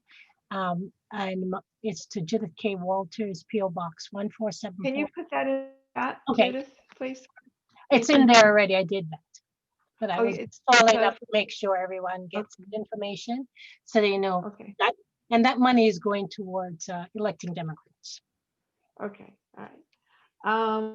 See any other hands raised? I am going to,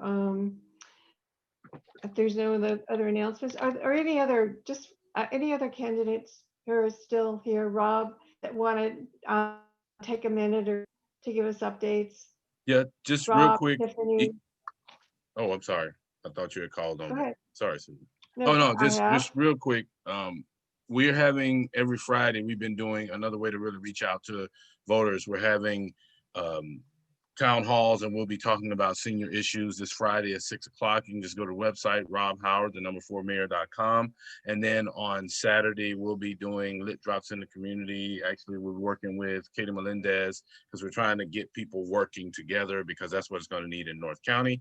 And there's a lot of other items going on in North County, and I'll send you an email with the different things that are going on to try to empower folks around the census and around getting ready to vote. Thank you, Susan. Thank you, Rob. Thank you. Thank you. All right. So Tiffany, you're next. Tiffany. Thank you. I just wanted to thank the Democratic Women's Club for the contribution to my campaign. That's a lot of money. It's real money to me. I'm very grateful, and it's going to help us win. Thank you. You're very welcome. We hope you do win. Okay, so let's see, Luana. I saw you. Luana, are you still with us? Yeah, I spoke a minute ago. I guess I can add that even though I can't take PAC money, I can accept contributions from individual members. Yes, you can. You certainly can. Yes. And you want to update us on your campaign? Well, we've been text banking, as most of you probably figured out. I'm the underdog candidate without a lot of establishment support, lots of grassroots support, and the responses have been really favorable.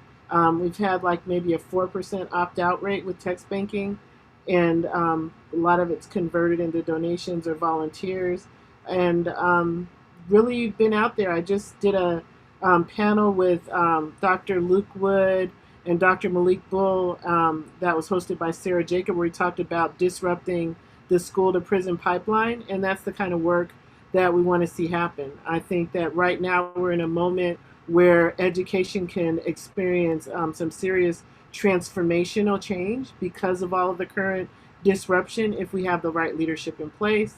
And I believe I bring a background that can help catalyze that type of change. Right. And Luana's endorsed. Anybody have any change in their pockets? I might want to send it Luana's way. Let's see. I'm looking for any other. Kate, Kate, do you want to say anything? Hi. I figured I took up so much time during the meeting that I didn't want to keep you any longer, but I just want to say thank you so much If you're interested in volunteering for my campaign, katebishop.vote/volunteer.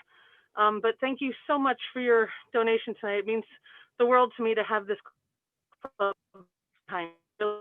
You're our event committee chair, so you've been one of our OGs, so our OWs. So, you know, we like to support our OWs. That's Kate. I appreciate you. And I love me some Moana for real, though. Okay. So, all right, with that, everyone.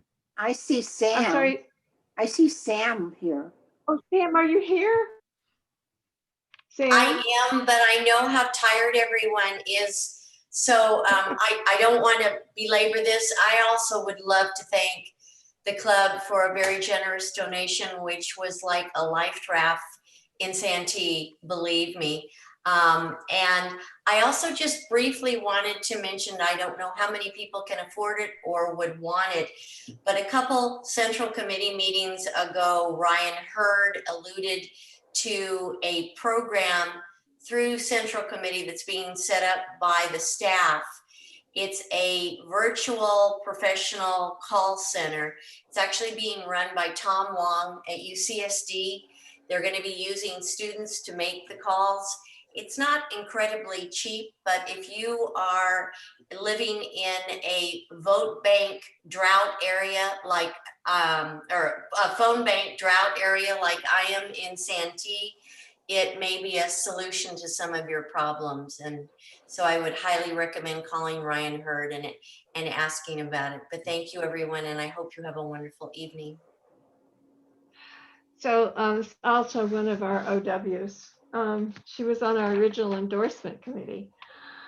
All right, so this is great. If we can get some of our women elected, that would be a super good thing. So guys, you know, when you have things, I'm really going to try to be pushing things out more. So so send me information that you want our members to see. And with that, John can't. We were gonna. Okay, we were gonna. Elise had ChakaCon, I Am Every Woman, and that's what we were going to dance us out to. But it looks like he's dead in the with his connection. So mine looks like it's going to go any minute. So everyone, thank you so much for coming. Our next meeting. Thank you, Susan. Will be October the and same time, same station. So everyone have a really great month. Work hard. We need to honor those Justice Ginsburg and all the other people that have already passed that did this work before us, and we need to get into some good trouble. So everyone have a great time, but work hard. You know, everything depends. Everything does. And volunteer, and everybody volunteer. Get somebody in, volunteer. There's lots of ways to volunteer. There's lots of ways to do it. So those of you, those of you on Nextdoor, you can be social media warriors for certain candidates. There's a Biden group on Nextdoor. There's all kinds of groups. I think there's a Run group on Nextdoor. There's all kinds of groups on Nextdoor. So you can post and you can do all kinds of things like that. You're stuck at home and can't do other things. All right, everyone. Good night. Good night, everyone. Bye, Susan. Bye. Good night, I'll give everyone everybody. just a second to save their chat, though. Okay. All right, everybody save their chat? Okay. All right. Bye, everybody. Good night. Bye. Good night. Good night. Good night. Good night. Good night. I'm going to shut us down now. Bye. Bye-bye.